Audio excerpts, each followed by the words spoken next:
What's up, everybody? Welcome to week 100, just crazy, of the Free Assange Vigils.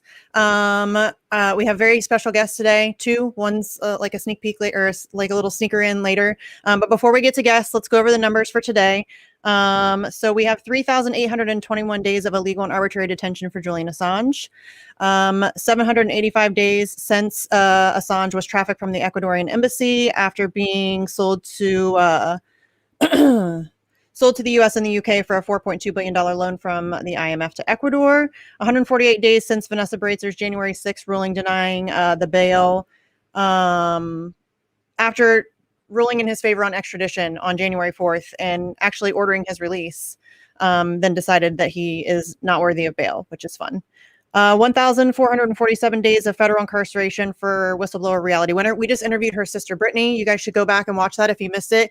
It was really good. Do what you can to make some noise for her, too. I think her release date's November 23rd as of now, but that's like best case scenario. 1,377 days of inhumane detention for Joshua Schultz, who is the Vault 7 whistleblower. 953 of those days were spent in special administrative measures, which is what we're going to be talking about tonight. If you guys have been watching, we've covered this a few times, but it's always like good to do a refresher for people who don't know what that is, because it's hell. 784 days since the political persecution of Ola Beni by the Ecuadorian government began. Excuse me. And then we have a couple things that are good, which is 439 days of freedom for Chelsea Manning. She streams regularly on Twitch. If you want to go and show her some love, I'm sure she would appreciate that. And then we also have 87 days of freedom for Jeremy Hammond. He was released from the halfway house 87 days ago. So that's always a bonus to be the hell out of those hellholes. And we should actually, again, we talk about this every time, but we should add some more people. Craig Murray, we should talk about him. Who else did we say? There's always people that we should be. We need Reality's release numbers. Yeah, so that we can count down to that. Until his court trial, because there's another trial coming up. Guys, it'd be cool if there were less names to talk about, that'd be cool. So anyway, Andrew, what's up? How's it going? Oh, I'm pumped. I am super pumped for the home run for Assange. We do have a lot of like fun, good news. That's basically been like my life for the last week now, is getting all that together for Columbus. We got our space reserved outside of the Ohio State Assembly building. So we're going to be literally right down underneath the billboard sign across the street from the CNN and Reuters affiliates. So I'm super pumped about that. We have links to all of the events down in the description. It's HOMERUN or FOR Julian.com, and that links you back to Assange Defense with all the dates. But I'll drop that in chat for everybody too, for the ones that don't necessarily get the link. But that's the biggest thing. I am super excited for our guest this evening, the wonderful Elizabeth Lee Voss. If you want to run through, because you've done a million things, so I want to make sure that the things you've done could be properly respected. I know you mostly from Unity4J and your work with Consortium News, but if you could kind of give a rundown, because you've done so much in the last years. Yeah, so I started out with Disobedient Media and moved from there through the Unity4J sort of campaign to working with Gerald Loria at Consortium News, because we had both sort of been on the Unity4J co-hosting together.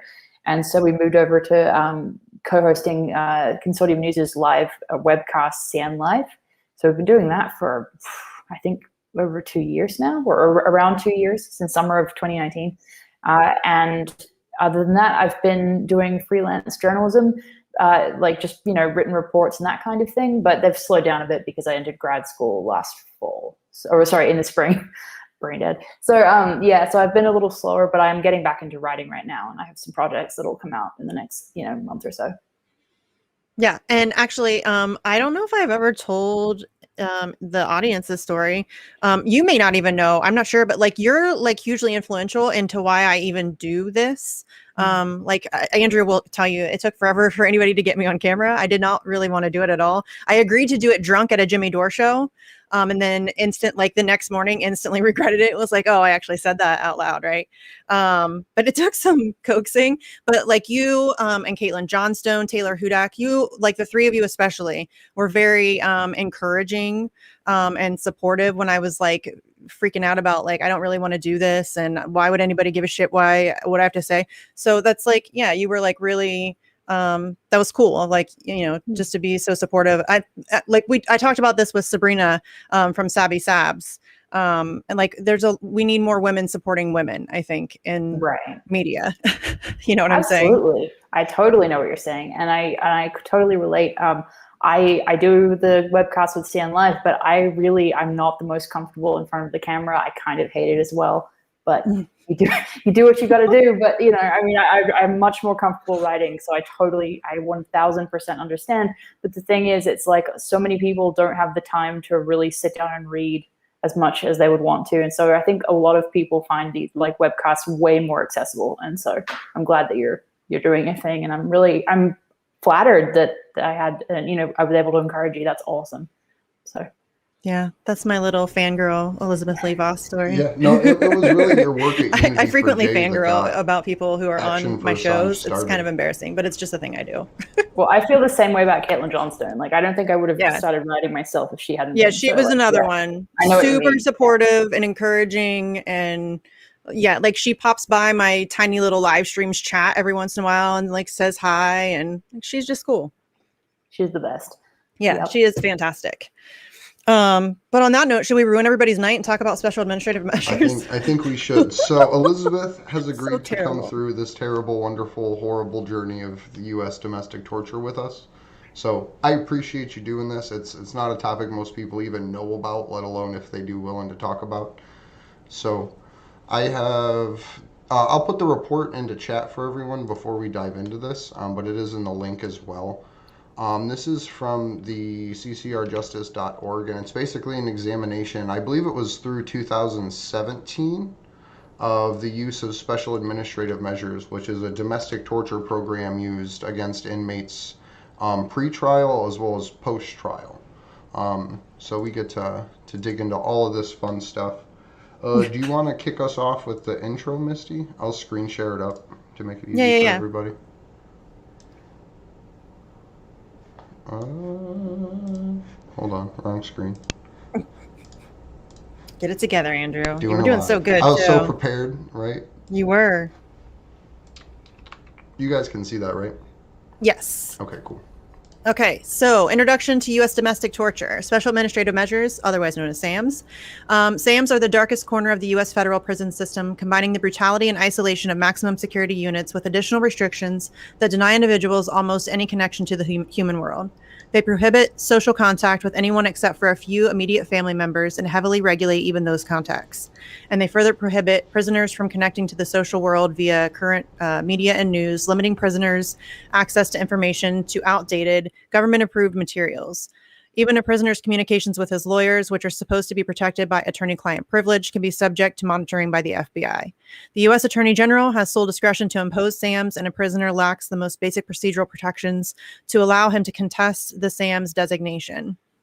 So this is just like a thing that they can be like, yeah, we're just about to fuck you over, and you're going to be essentially entirely isolated, and no access to the outside world really, or reality in any way. Good times, lots of fun. Do you want to go to the next one?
I'm freaking muted. Oh, wow. Are you kidding me, I Andrew? suck. I'm freaking sorry, guys. Andrew. Oh my God. Okay, go back and I'll read. Okay. Okay, so is this the one where you were muted? Yeah. We just talked about this too. We just had like a 5-minute conversation. Fam, you are before this. so fired. Okay. All right, here we go. The imposition of SAMs extends beyond convicted prisoners. Federal prosecutors regularly request that the Attorney General place defendants under these punishing conditions while they await trial, before they have been convicted of any crime. In numerous cases, the Attorney General recommends lifting SAMs after the defendant pleads guilty. The CIA for years relied on the torture of isolation and sensory deprivation as a tool to elicit what it termed learned helplessness in detainees suspected of terrorism. For those defendants who do fight their charges at trial, SAMs infect the entire proceeding, limiting prisoners' capacity to participate in their defense and hindering their attorney's abilities to investigate and zealously advocate. Learned helplessness. What a ridiculous phrase. Okay. That's something we actually saw in Khalid al-Masri's case, where that term really came out and people started talking about it. That's like, just say it out loud one more time. Learned helplessness. And think about like the context. That's some creepy shit. You know, that's what they're trying to do to people. But that's really what they're trying to do to people. This is like, it is torture. I mean, it's torture. Yeah, that's exactly the comment I had in mind, was just that, I mean, we should all be able to say in plain language, this is clearly torture. And also the sense that I get in, as you all read that, was that it's like you're classifying a human being. So it's not simply the evidence against them. It's not just their own communications with their lawyers that they're spying on.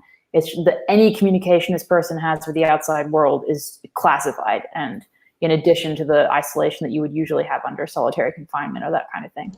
And then even then, we'll dig into it more because it's heinous, but the way that they limit not only the attorney's ability to communicate with media, but the family's ability to even talk to other family members about what's happening. Yes. And which means that the people who are incarcerated and who are under special administrative measures can never, I mean, it's incredibly difficult for them to attempt to blow the whistle on the heinous, like the unbelievable treatment that they're enduring.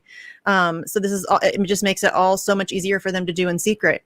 And it's like these insane human rights abuses that are just accepted and normalized. And it's very bizarre that this is legal. This is just like normal. This is just how they do things. It's crazy that it's allowed, honestly. If you think about all of the different things that they use under special administrative measures, it's sick. It really is. I mean, and again, forget the fact that their conversations with their lawyers are spied upon. They are also completely unable of participating in their own defense. They have no capability of, trying to, I mean, they gave Julian a laptop with the keys glued down. That's actually what I was going to say, is if you look at the parallel. So as we go through and talk about special administrative measures in the U.S., everyone watching knows what Julian's been going through for the last 2 years. So compare that to the way the UK is operating with their COVID restrictions and the way that he's being treated inside Belmarsh, because it's worse than special administrative measures, in my opinion. Yes. But agreed. Let's jump back into this. You want me to continue reading? If you can, because I'll probably end up muting myself like an idiot again. That's fine. Okay. Whoa. Okay, you good now? Okay. SAMs prevent anyone else from understanding what happens within. Prisoners under SAMs are prohibited from communicating with anyone except a few pre-approved individuals, their attorneys, and immediate family members. And SAMs prohibit those individuals from repeating the prisoner's words to anyone else. That's what we were just talking about. There's also an explicit prohibition on all forms of communication with the media. In November 2001, there were only 16 individuals under SAMs. By 2009, there were 30. And as of June 8th, 2017, there were 51. Wow, that's a long one. Okay. SAM's prisoners at ADX Florence are held in a separate section of the prison called the Special Security Unit, SSU, or H Unit 5.55. I don't know. I don't fucking know prison speak. These prisoners are confined to cells that measure less than 8 by 10 feet, requiring them to eat their meals within an arm's length of their toilet. They are typically allowed 10 hours total outside of their cell per week, like general population like general population prisoners, but this time is also spent alone, either in a small indoor room or in a cage hardly bigger than their cell. For many prisoners, the cage is too small to run or to do anything but walk a few steps in each direction. For one prisoner, recreation meant dribbling a basketball alone in his cage and without a hoop. That recreation can be canceled or curtailed at the discretion of BOP officers. Physical conditions are similarly inhumane at pretrial facilities where SAMS detainees are held. That is, facilities designed to hold individuals who have been charged but not convicted of a crime. Conditions at the Metropolitan Correctional Center, MCC, in Manhattan, where defendants charged with terrorism-related offenses are often held pretrial, are particularly harsh. Detainees in the MCC's 10 South, where high-level defendants, including those under SAMS, are held, have little natural light and no possibility for outdoor recreation. Recreational time is provided in a closed room identical to the detainee cell. Unable to open windows or spend time outdoors, detainees in 10 South have no access to fresh air. Jesus Christ. And that was the detention center that Jeffrey Epstein was held in, and that's the detention center that Joshua Schultz is still currently in pretrial. Yes, but I mean, seriously, if you just think about what I just read out loud, they're kept in an 8x10 cell. They're only allowed 10 hours outside of that cell per week. That time is also spent in a tiny ass space, whether it's a cage outside or like the small tiny room that's about the same size. They can like walk a couple steps. There's no fresh air. This is, and I get that there's a lot of like bloodlust in humanity and like, oh, this person did something terrible, so who cares? But there are a lot of people who are subjected to those things who I don't know. It just seems like a really sick and twisted thing to do to a human being. I don't know. And then also to know that it's being done to somebody who just like exposed the truth is really scary. I mean, it's pretty sick. Reality. It's like this isn't being used against, largely terrorists or something. This is being used against whistleblowers or alleged whistleblowers. I mean, what does that say about our government? It's horrendous. It's beyond horrendous. Yeah, we celebrate the war criminals. They go on Ellen and they, do paintings and they write books and buy estates on Martha's Vineyard. And, Chelsea Manning gets tortured. And right. Julian Assange faces 175 years in prison, and John Kiriakou was ruined, and he was the only one prosecuted in the torture, the revelation of CIA torture. That's how it always goes down. It's always the truth teller. It's so frustrating to me. And again, it's just one of those things that's like accepted. Oh, okay, this is just how things work. No, that's crazy talk. Like truth tellers should be protected and celebrated, and war criminals. Literal war criminals should maybe be punished. I don't know. That doesn't seem outrageous to me. That's some crazy speak there. That's crazy, Misty. Considering we can't even get a portion of the population to vote against a portion of our Congress to vote against Nancy Pelosi, let alone try to jail her for literally being involved in every heinous act since 9/11. Covering up torture, participating in war crimes, lying us into wars. You name it, she's done it. But, our progressives vote for her too. It's fun. Sorry. I'm going to get ranty again. Here I go. Oh, it's fine. I mean, it's true. It's all true. I tend to get ranty sometimes. So. Okay. You want me to continue, or you got it? I'll read this one. Okay. So I break it down into the 3 different types of social isolation: the mail, the actual phone calls, and then in-person visits. People under other forms of solitary confinement may try to maintain some minimal human contact by yelling through the walls or talking while outside of their cells. Prisoners under special administrative measures are forbidden from communicating with other prisoners when they are in their cells. SAM also cuts the prisoners from communicating with their loved ones outside of the prison. Federal prisoners in solitary confinement may face limits on the number of letters or calls they may take, but generally retain the ability to correspond with approved contacts outside of the prison. Under special administrative measures, communications with people outside of the prison walls are usually restricted to the prisoner's attorney and a few immediate family members, all of whom must be cleared by the U.S. government as a condition of access. Special administrative measures typically restrict prisoners to writing 1 letter per week to a single cleared family member. The letter may not extend 3 double-sided sheets of paper, Moreover, whereas prison officials check the correspondence for the general prison population, prison officials forward all Sam's prison mail to FBI agents for analysis and approval. Delays have significant impacts for prisoners. When one prisoner's father received a terminal cancer diagnosis, his father's goodbye letter took 2 months to reach him. Okay, can I interject something really quick? Can you take it? Okay, so I am going to share something with y'all that goes right along with this. Okay, is it up? I don't know. I never know. Yes? Yeah, it looks like it is to me, but Okay. So under Trump and now Biden, some federal prisons have begun converting incoming letters and cards to scans. With the precedent set, more states are following suit. Florida now proposing to make incarcerated people pay for printouts of their own mail. Okay, do you see this? If they're going to do it to Julian Assange, they're going to do it to you. And, they're wanting to,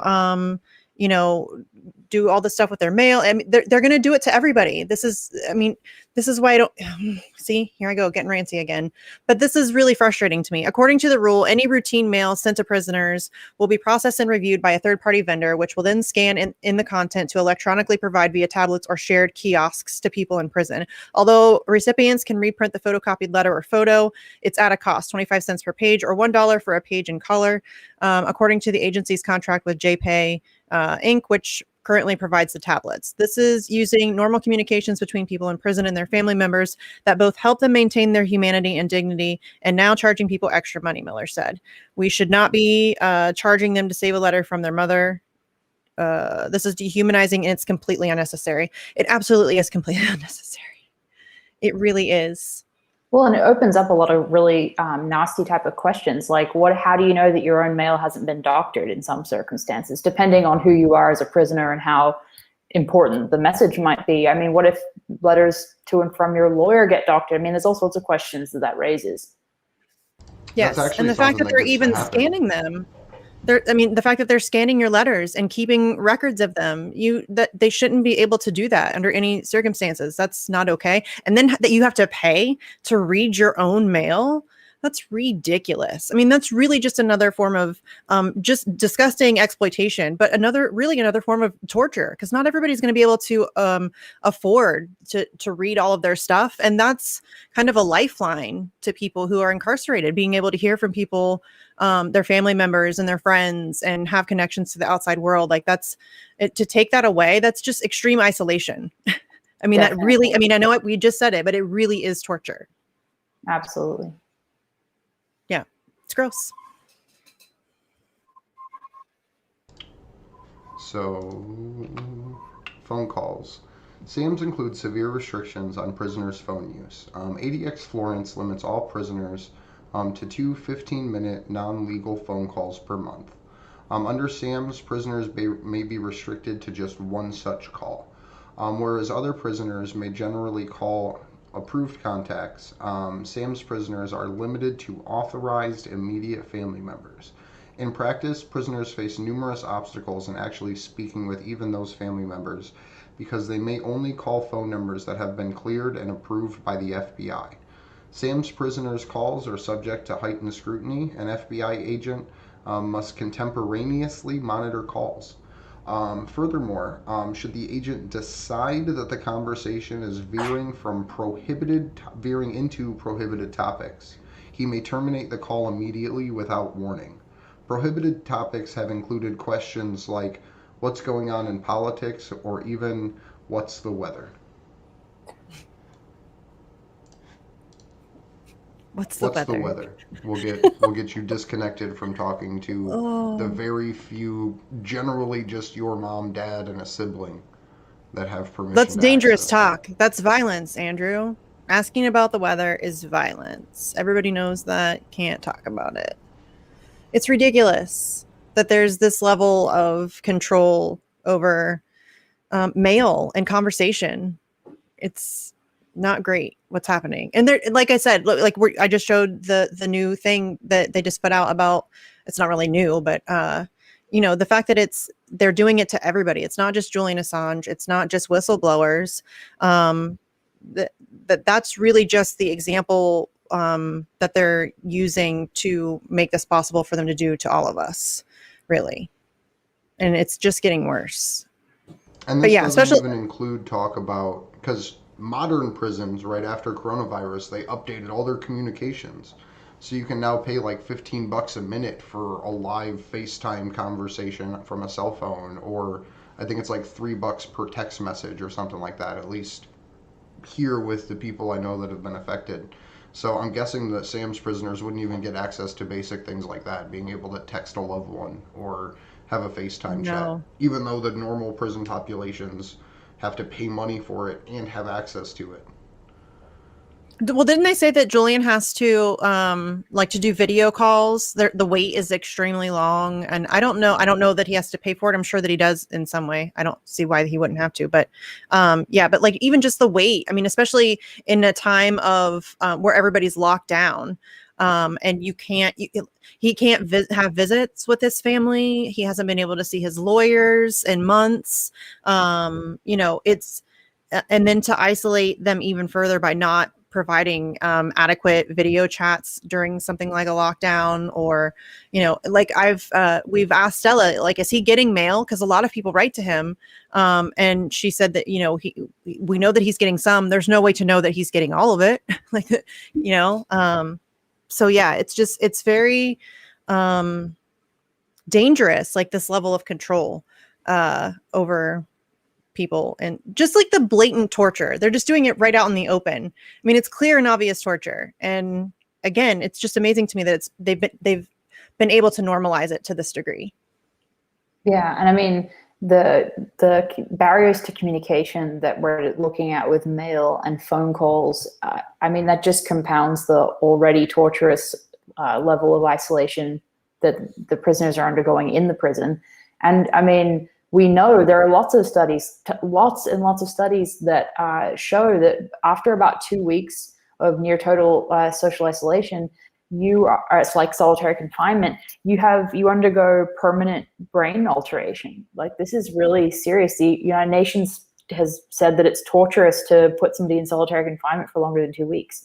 So I mean, it's just blatantly, I would call, it's cruel and unusual punishment. And like we looked at earlier, some of the times this is done before they're convicted of anything.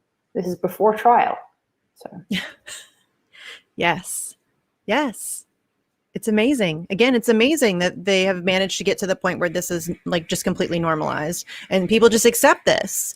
Because to me, and again, I get that I'm, very entrenched, but it's obvious. Like, these are clear human rights abuses on a magnificent scale. I mean, just the fact that, your conversations with your attorneys can be spied upon by the CIA and nobody blinks an eye. That's astonishing. Like, that is, I don't know what that is, but we got to reverse that shit. Yeah. That's terrifying to me. That alone should have this case completely set on fire. It's that's terrifying to me. Well, the language. Yeah, the language, like special administrative measures, sounds so benign compared to the phrase solitary confinement. So if they can label enhanced, it what do they call it? Enhanced interrogation. Right. So if they can get away with that type of language, and people will just zone out before the phrase is even over. It doesn't communicate the content of what's going on at all. So, yeah. No, you're absolutely right. They're very good. That's just another level of the propaganda. Mm-hmm. And they're very, very good at it. They know exactly what words to use, what phraseology to use, what emotional manipulation will work, and on which demographic it will work upon. It's very sophisticated. That's what we're up against, really. Absolutely. So the last form of, this is what they wrote as social isolation for actual in-person visits. And then I have an article to share about Joshua Schultz, the whistleblower whose numbers we read at the beginning of every show. Sam's prisoners' non-legal in-person visits are sharply curtailed. All prisoners at ADX Florence are denied physical contacts during such visits and must speak through a telephone receiver. Prisoners may be shackled and chained at their wrists, ankles, and to the ground, even though the conversations take place through thick glass barriers. During visits with Sam's prisoners, an FBI officer monitors and at his discretion censors the conversation. For example, when one SAMS prisoner attempted to ask his mother and son about whether his cousin and children survived the war in Gaza in 2009, the monitoring staff ordered him and his family to stop talking politics about Gaza. If an FBI officer was not able to monitor the visit, for example, for operational reasons, visits can be canceled, even at a moment's notice, after families have traveled across the country to see their relatives. And I just want to, this should pop up on the screen share too. I'm just going to make sure it looks good on the actual stream. So this is by the wonderful Kevin Gostola, and I'll drop the link in chat for everyone. This is what Joshua Schultz, the alleged, not even proven Vault 7 whistleblower, is currently going through. First, MCC did not reply in a timely manner, so Schultz appealed to the regional office. This is referring to his SAMS conviction. That regional office claimed that he failed to file at the institutional level, even though he had was cleared to appeal because the MCC had not responded to his grievance within 20 days. The regional office also disqualified his complaint because it was not written in a ballpoint pen. Schultz is banned from using pens. Schultz appealed to the central office, which is next in the bureaucratic hierarchy, and he received similar denials. On top of that, the prison apparently has an informal resolution process that prisoners like Schultz are required to go through before they can formally complain. Sorry, I lost my place. Formally complain. Wow. Schultz has 17 outstanding forms submitted through this process. He is not to be given a form that allows him to pursue an administrative remedy unless the prisoner applies to these other forms. The warden limits the prisoner's ability to formally file requests. As such, Schultz lawyers insist that it is a violation of the Prison Litigation Reform Act. Prisoners in 10 South are often forced to urinate and defecate in plastic bags.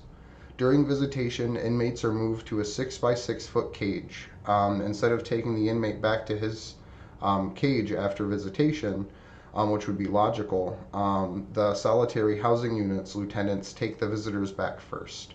It can be anywhere from 4 to 7 hours before lieutenants return, which means prisoners must go to the bathroom in the plastic bag they were given.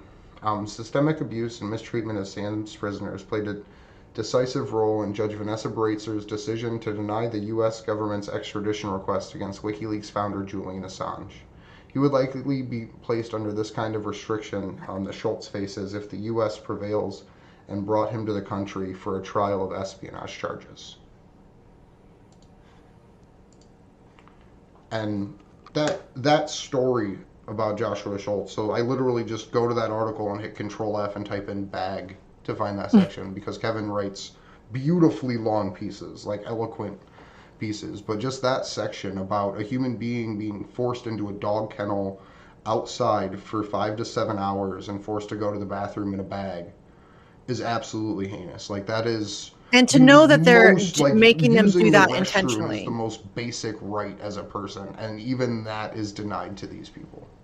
and it's done intentionally. Like Kevin says in the article, they could very easily take the prisoners back first and then deal with the visitors, because the prisoners, it's just right there. You just got to take them back to their cell, right? No big deal. No, they take visitors out first and make them wait 5 to 7 hours, and that's done intentionally. These people are not idiots. They know exactly what they're doing and why they're doing it. Yeah, it's really heinous. And the fact that, you didn't fill this out with a ballpoint pen. He's not allowed to have pens. It's cartoonish. It really is cartoonish, all of this stuff.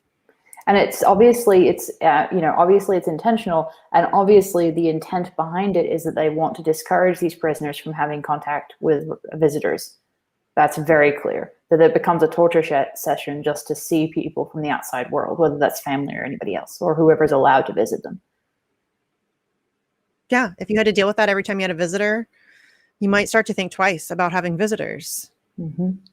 And that's even the people that are allowed to visit you, right? Like the 3 family Right. members that are allowed to come, on top of having to have your family spend thousands of dollars to either go to essentially New York City or the middle of the desert in Arizona.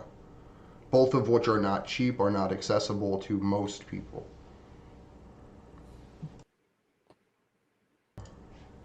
So I appreciate you coming through this with us, Elizabeth. This is... Oh, no worries. Do you want to pick up this next one, Misty? Yeah. Okay, spiritual isolation. Religious practice, one of prisoners' few methods of coping, is sharply restricted under SAMS. SAMS regulations explicitly prohibit group prayer. ADX restricts access to chaplains for all prisoners incarcerated there. A 2008 court agreement calls for an imam to visit ADX 4 times a month to speak. Jesus, here I go again, Andrew. 4 times a month to speak with prisoners, but prison attorneys report that visits occur much less frequently in practice. When the visits do take place, the prisoner and imam must speak through a steel door, requiring them to speak so loudly that private consultations become impossible. Advocates have reported that while Christian priests or chaplains are generally allowed beyond the solid steel door to pray next to the prisoner in the cell, Muslim chaplains are typically denied this possibility. The chaplain and SAMS inmate can never meet in private, as SAMS require an FBI agent or BOP official to monitor all conversations, and they are prohibited from communicating in a language other than English unless a government-approved translator is readily available. Under such restrictions, Nadal Ayad, I probably butchered that, only received 2 imam visits a month and found discussion of personal matters altogether impossible with so many onlookers present.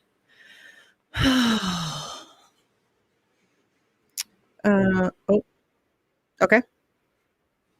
That portion is something that's especially heinous, right? Because with all of the other things that they take away from people, not even allowing a chaplain to meet with someone privately to discuss just religious matters is fucking insane. You literally have to have the FBI in there while you are speaking with your religious consultant, I guess would be the term. And you can only in English. Article is specifically mostly focusing on Muslim and Muslim American inmates. But we live in a world now where the federal government has the ability to just close down churches at a whim, and state governments can just curtail people's right to religion. So what happens in 2021 now, where we have such limited ability for church resources, whether they're Muslim, Jewish, or Christian, or Buddhist for that matter? Those people are now under COVID lockdown. So these inmates that at most were getting 2 visits a month, there's one where a guy got 1 visit in like 4 years of being under SAMS. What's that like now? Do you have to do a video conference with the CIA monitoring every portion of your spiritual discussion? Yes. That's what they expect, yes. Yeah, it's interesting you bring up COVID too, because, you know, there's been this nationwide, in the media, you see this nationwide coverage of how the isolation imposed by, you know, measures in place because of COVID has had all these measurable effects on people that are really negative, like mental health effects. And so it's like we have, as a population, we've had in, you know, different countries to varying extents, kind of a really diluted small taste of what that isolation is like. And so if it's causing these types of mental problems with people in their own homes, you know, with able to FaceTime, call, text, you know, Facebook with each other all day long, then that kind of allows you to have a better glimpse into just how extreme the effect of these SAMs would be on somebody. Yes, actually, Chelsea Manning spoke about this on the Bad Faith podcast with Bree and Virgil. She said that she had seen people who, like, it very much reminded her of people that she had seen who had been in extreme lockdown isolation, special administrative measures, you know, and I think that's really terrifying. I mean, because if anybody would know, it would be her. And so the fact that she recognizes that and the long-term effects that that's going to have is equal parts interesting and terrifying. Yeah, especially you know? on children, but that's a whole other discussion. Yeah, that's we could do like a whole ass episode just on that. Absolutely. Yeah. Okay, should we jump back in? How many more do you have, Andrew? Or how much more do we have? There's 14 total. I think we're like halfway through. We don't have to dig through all of it tonight. I think there's 2 more forms of isolation. So cool. I'll read the next one. I mean, it's a lot to bum people out with in one day. You know? Last time I think we actually broke it up into 3 episodes. I think so. Just because of the weight of all this. I already feel exhausted. I'm not even kidding you. Yeah. Just talking about this stuff makes me like, it's draining, like spiritually. Yeah, I'm writing an article right now. I'll be out in a little bit, but it's the same exact feeling. It just makes you feel this this weight just looking at the material. But that means it's all the more important to look at, I think. Yes. When this level of darkness is happening and there are people that are in this position where they can't even speak to their families, much less like the media, then it's really important that we kind of take on that little bit of discomfort to look at what's happening. So yes, absolutely. I always whenever I get tired or feel like I can't do, I think about, well, what is Julian going through, or think about what Chelsea went through, and what I'm dealing with is nothing in comparison. Not saying that you should continue and burn yourself out, because that's definitely also possible. Don't do that. Self-care is a good idea. Exactly. Take a break if you need it. Take naps, touch grass, whatever you're into. Hug your pet. Yes. All that. God, I have plenty of cats I can hug, so that helps. Yeah. So, all right, what's the next one, fam? The next one, I believe, is information isolation, and then it's legal isolation after that one. Okay, do you want me to jump in, or you? I'll take this one. Okay. Sam's aggressive prisoner isolation, or whatever that word is, I'm terrible. Prisoners' isolation by restricting their access to information about current events and the world around them. The BOP and FBI censor all magazines and newspapers before a SAMS prisoner may receive them. Officers have broad discretion to redact information they deem detrimental to national security, good order, or discipline of the institution. Prisoners under SAMS are wholly prohibited from communicating with any member or representative of the news media. Further, fellow individuals granted access to SAMS prisoners are gagged from repeating the prisoner's words to any third party. Thus, while Guantanamo Bay prisoners and their lawyers have managed to publish censored versions of their experiences in Guantanamo Bay, SAMS prisoners and their advocates would face criminal charges for doing the same. The DOJ recognizes that this level of censorship is difficult to justify. No shit. When the DOJ imposes SAMS on a prisoner, the Assistant Attorney General sends a letter to the Bureau of Prisons explaining the conditions and reasons for that particular prisoner's special administrative measures.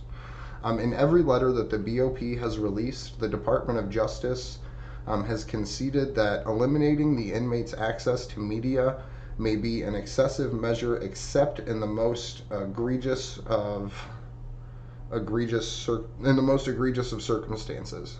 But in the letters, the DOJ never explains why an individual case constitutes the most egregious of circumstances.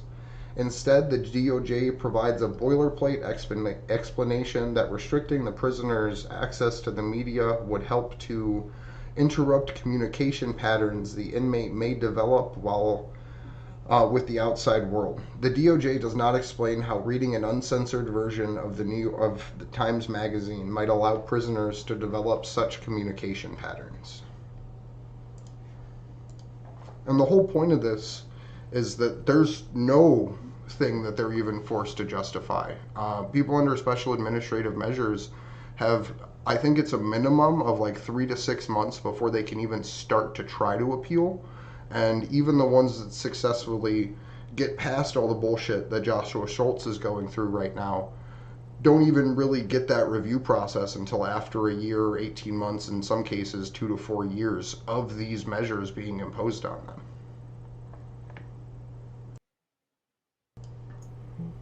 So, let me...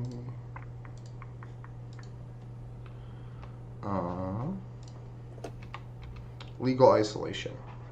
Defendants who decide to fight their charges in court face barriers created by SAMS every step of the way. The deleterious psychological effects of SAMS prevents defendants from participating in their own defense. Defendants and attorneys face difficulties forming productive relationships under these restrictive circumstances and monitoring of SAMS. And the gag orders that accompany SAMS have a chilling effect on lawyers, inhibiting both investigation and public advocacy. The gag orders also prevent the defendant from speaking publicly and the press from directly investigating, creating a system where the government effectively controls the narrative surrounding the case. These obstacles undermine basic constitutional protection owed to criminal defendants. Sam's chills candid conversations about trial strategy. Under certain circumstances, regulations permit monitoring of attorney-client communication. Accordingly, defendants and attorneys must operate in an environment where everything they say, write, or signal may be monitored by the government. The risk of persecution for violating SAMs leads attorneys to self-censor. As one attorney stated, the lines are not clearly drawn, so it ends up sort of amplifying the fear, because it's hard to know whether you're going to say something that's going to sort of trip someone's wire. The consequences of violating SAMs are so significant and frightening that most lawyers err on the side of caution, even with things that would be beneficial to their client. And this is the 2021. This was written in 2017. Wow. Yeah. I mean, again, this is part of that whole narrative control thing that we talk about all the time. And this is just another aspect of it. They want to be able to throw you in a hole for 175 years, and they don't. You're fine. And they don't want you to be able to talk about it. They don't want anybody that knows you to be able to talk about it. They don't want you to be able to ask how the weather is. They want to isolate you. It's kind of like if you've ever seen the movie Labyrinth, they want to throw you in a hole and forget about you. And that's essentially what this is. But I think that they're doing it to Julian Assange and others out in the open because of that chilling effect that they talked about there. Because these people are being used as the example so that nobody else will even dare to think about doing the things that they've done. They don't want anybody to ever get the bright idea to try to be Julian Assange ever again. And that's what all this is really all about, is scaring people into I don't even know. Silence. Yes. And I don't know. Just doing as you're told, never stepping out of line, no dissent. It's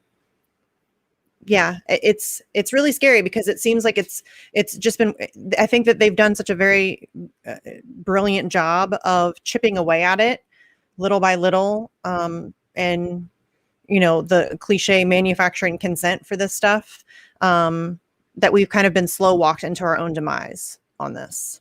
Right. And I mean, the fact that they're so terrified of Assange and, so eager to make him an example and to make Chelsea Manning an example and Jerome Kiriakou and Schultz, and the list goes on, that it tells you that there's so much more that they're worried about coming to light.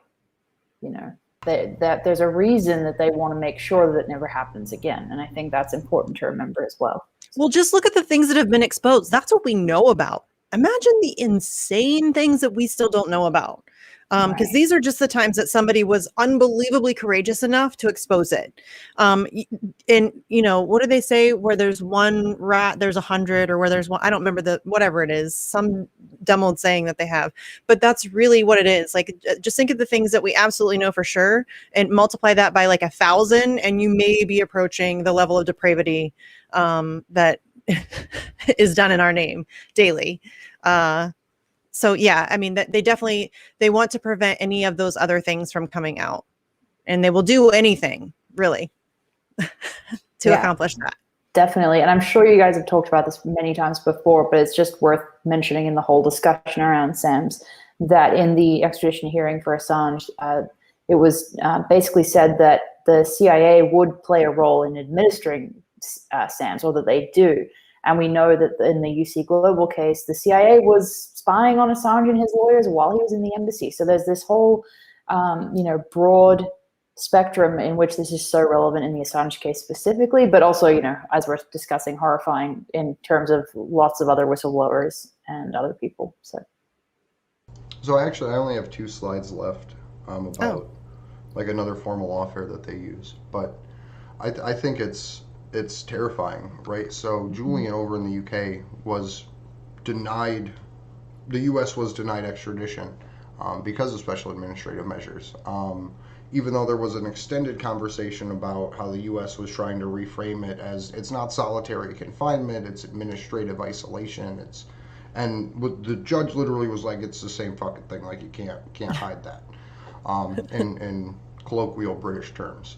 So even the fact that the British government has to recognize how heinous this is, but then at the same time, Julian didn't get to meet with his lawyers from March 2020 until almost the start of his extradition case in September, the start of the evidentiary hearings. So just that's worse than it pisses me off because this dumb bench berates her, rules in his favor against extradition because of his mental health, his mental well-being, right? But then 2 days later, she's like, no, you don't, I'm denying you bail. You don't get bail. But never mentions that the reason why he is in such a precarious mental condition is because of the treatment that he's received in the prisons she's keeping him in. He is essentially subjected to special administrative measures right now.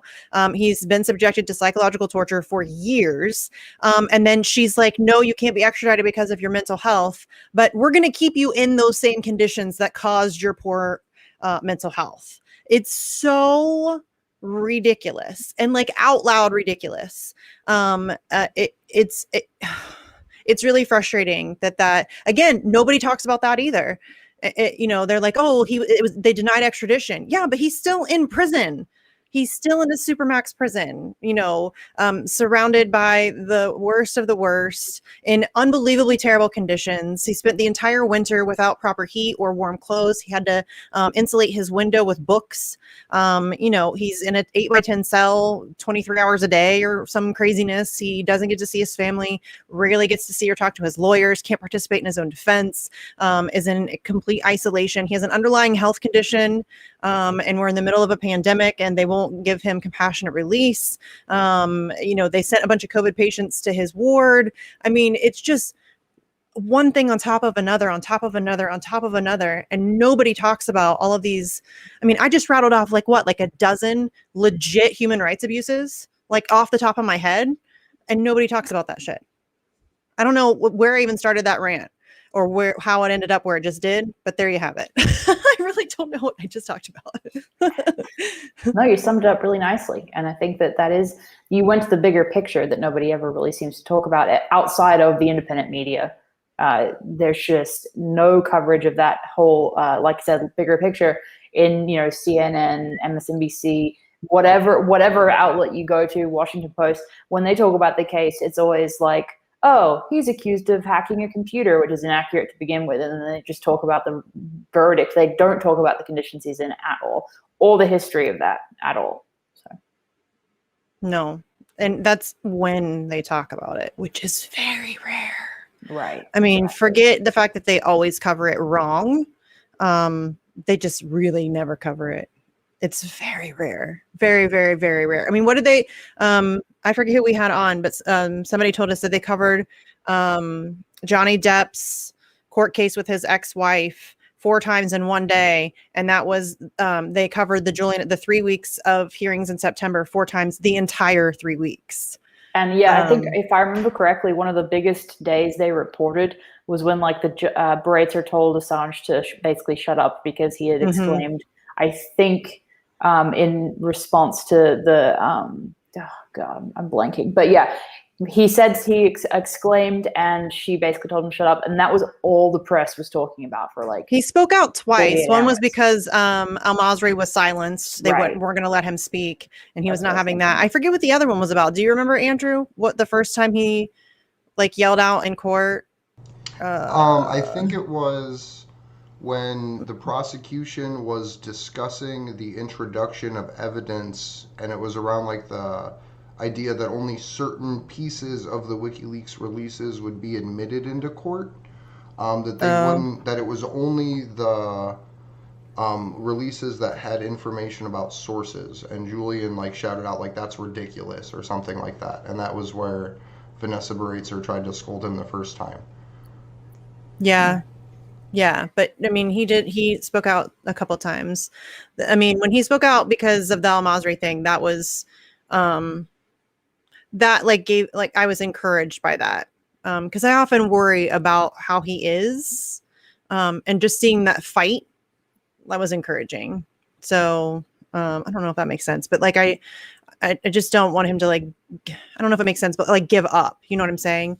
So hearing that he was, feisty and fighting was good to hear, because we just don't ever get to hear from him or really hear much about how he's legitimately doing. I mean, we hear bits and pieces and rumors and all that shit, but none of us have really seen or heard from him in a long ass time.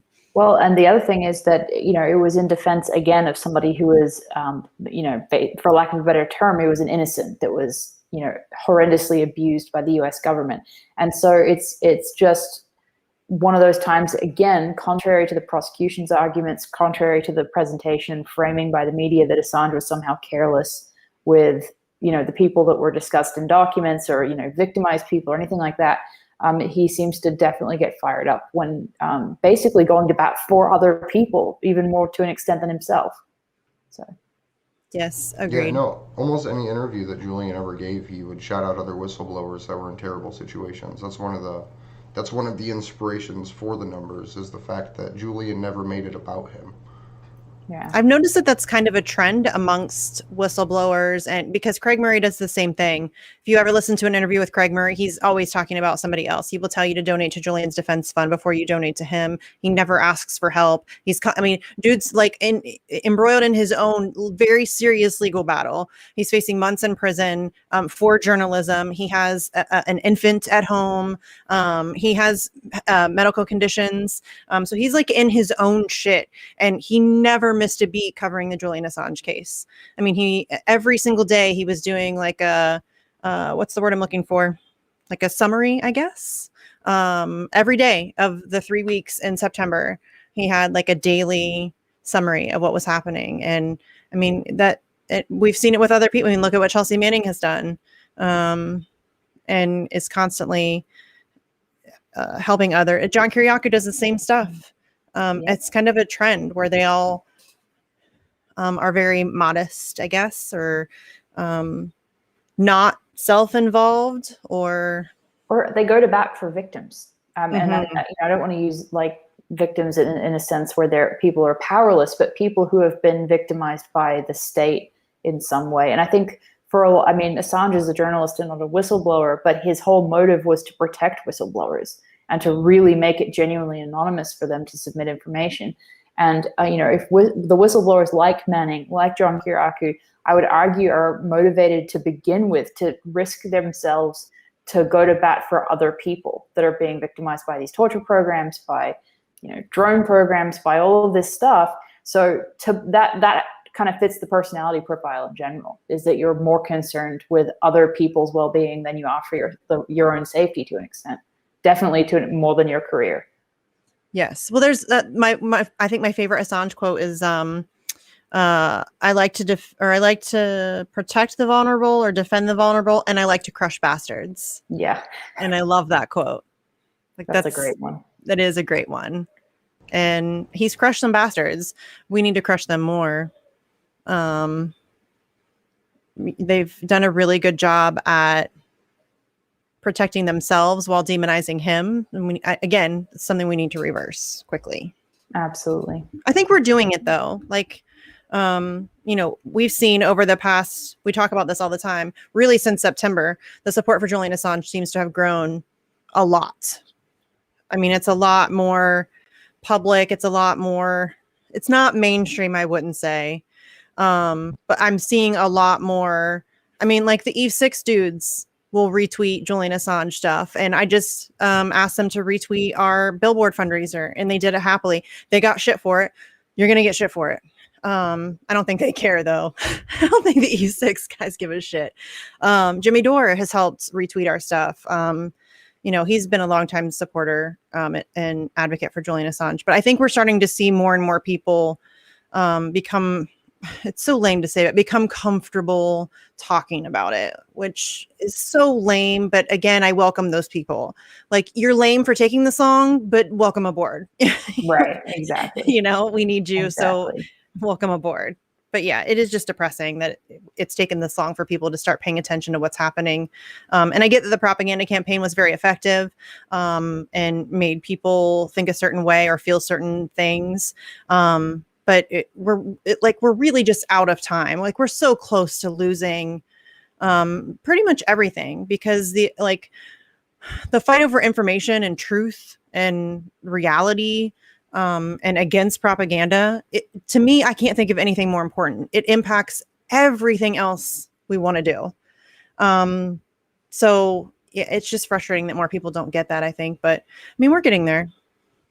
Yeah, or they think that, fighting propaganda means gluing your eyeballs more steadfastly to the TV and MSNBC, or that it means, on the other side of things, believing stuff on 8chan. So it's like there's this weird culture where people do recognize that propaganda is a problem, but they're being propagandized as to what that is and how to fight it. And so I think that's another huge topic. I mean, obviously it could be a different subject for a different day, but yeah. Yeah, Susie called it the counter-reinforcing propaganda narratives, where one Right. propaganda narrative is designed to directly combat the other, but lead people to the same expansion of the intelligence and military state.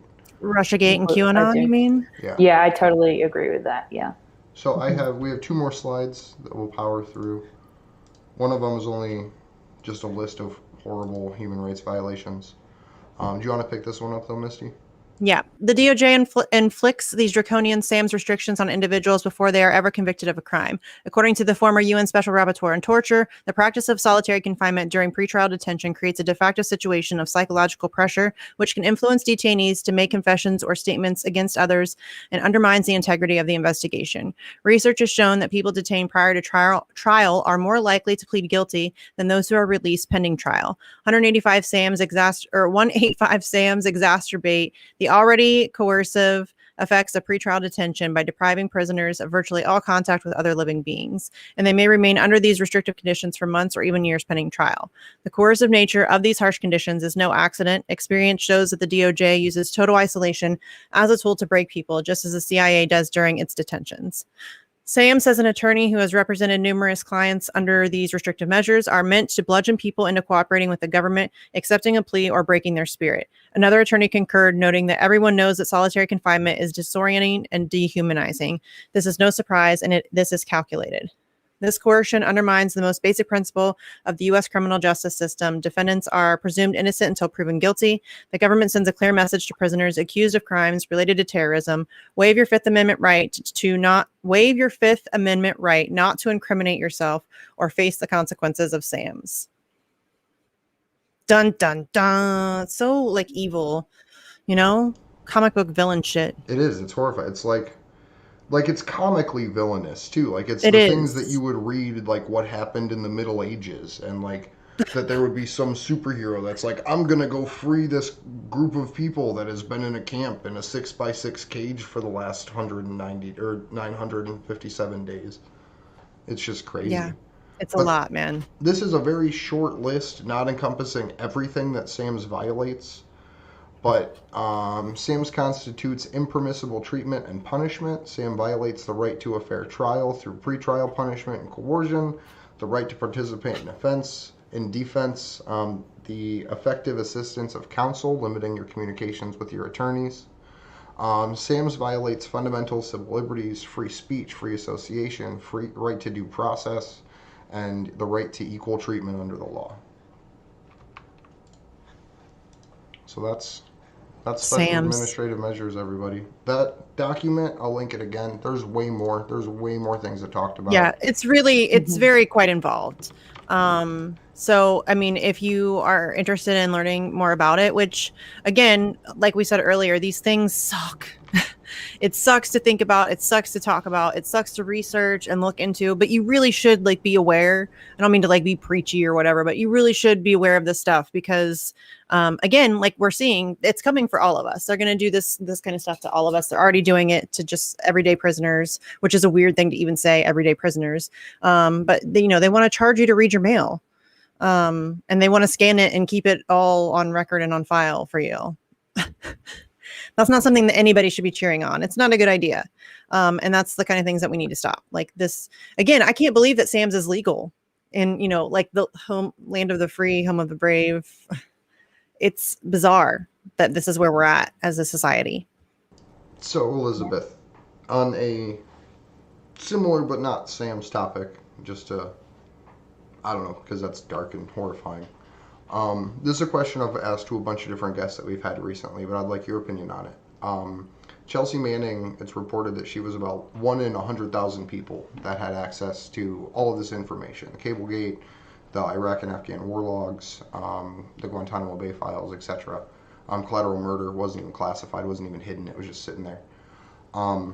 Then you have someone like John Kiriakou, who was one of maybe hundreds of people that had access to that information. Then you have Daniel Hale, who was maybe one of dozens of people that had access to information about President Obama and now President Biden's assassination program and the use of baseball cards to figure out who you were killing that day. Joshua Schultz, who a lot of this conversation has been around, was one of maybe tens, if it was even him that released this information in the first place, one of maybe 10 individuals with access to the Vault 7 documents. That's crazy to me. The fact that it scales, 10 years ago we had 1 in 100,000 people willing to dissent, to now where we have 1 in 10, maybe 1 in 30, with whoever leaked Vault 7, whether it was Joshua Schultz or not. So I was just wondering your opinion of those ratios finally scaling to our favor as people. I think that's really a beautiful thing. I think that that's really encouraging and a lighter note to kind of, converse around after talking about SAMs for a while. But I think it's interesting, though, because without something like WikiLeaks operating at full speed and without people being able to submit to something as secure as WikiLeaks, I mean, you don't get that information even if those ratios are good. So I think that is a key kind of counterbalance to that, which is, it's a beautiful point. I'm really encouraged by that, if you look at it as a historical trend, that it's taking fewer and fewer people that are aware of a certain abuse for somebody to come forward. That's wonderful. And even if you look at the recent Project Veritas leaks, like the people at Facebook that have access to information about the use of censorship algorithms directed against people for literally no reason, but also the detention centers that were revealed here in the U.S. with immigration detention. Literally, there was maybe 5 or 6 prison guards walking around a bridge holding hundreds of humans hostage underneath it. And one of those guards said, "Hey, I'm releasing this information." So, even from not the scale of national security, but the scale of people willing to take action, whether it's against the military, intelligence, Facebook, or the Department of Homeland Security and ICE, I think it's super, super, super, hope building. Yes, that's why we need 1,000 WikiLeaks across the globe. Right. And I say this all the time, but people who are in power should be terrified to do anything wrong. That's the way that it should be. We as the people should have privacy galore. They should have little to none. We should know everything that they're doing, and it's backwards now. They can do whatever they want, and it takes an act of extreme courage for us to find out about it. Meanwhile, they know everything about you. They know what size shoe you wear and what cereal you eat and all of that stuff. So, we have to figure out a way to reverse that trend. And I think that one of the biggest things that we can do is support the people who are courageous enough to tell the truth and expose the criminality and corruption. Because one of the things that recently gave me some of the most hope was watching, the 36 hours of people paying for Chelsea Manning's fines. Boom, taken care of. Don't you even worry about it. And set her up with some money to, get her back on her feet, or at least attempt to, you know what I mean? And just watching that, I live tweeted the whole experience because it was really inspiring, and it really gave me a lot of hope, because that's what we need. We need that kind of support for all of our whistleblowers and all of our truth tellers and all of the journalists who are brave enough to print the things that people in power don't want printed. I think that's how we can encourage more people, because we need more whistleblowers, a lot more. If we have any hope whatsoever of trying to combat this empire, whatever you want to call it. We need to wake a lot of people up, and we can only do that with just like an abundance of truth that people just can't avoid. Definitely. And I So think I as actually well, dropped a link in chat. I don't mean to cut you off, Elizabeth, that's but fine. it's to Chelsea Manning's new Patreon that she launched. Patreon's not the greatest platform in the world. We all know that. Everything that Right. happened with Ryan Christensen and such. But please, if you still use it, please support Chelsea. I just dropped a link into the YouTube chats and such, and I'll put it into Rockfin now. But please, if you can, donate to her, because she basically is like, hey, this is my like life fund. Like, this is how I'm gonna continue to live, is through Patreon donations. So please, if possible, sign up and donate to her regularly on Patreon if you still use it. If not, I'm sure there's other means and avenues of donation. That's just the one that she's directly promoting right now. Yeah, share it around. If you can't donate, then share it on Yes. your own social media for sure. Shares are important, fams. Like, really, I can't stress that enough. It really is. It's almost as good as a donation, honestly. Maybe better, because one share could, end up getting 5 donations. So yeah, sharing is caring. Yeah, for sure. And also, I wanted to go back briefly to what you were saying earlier, Andrew, about just that ratio improving so much.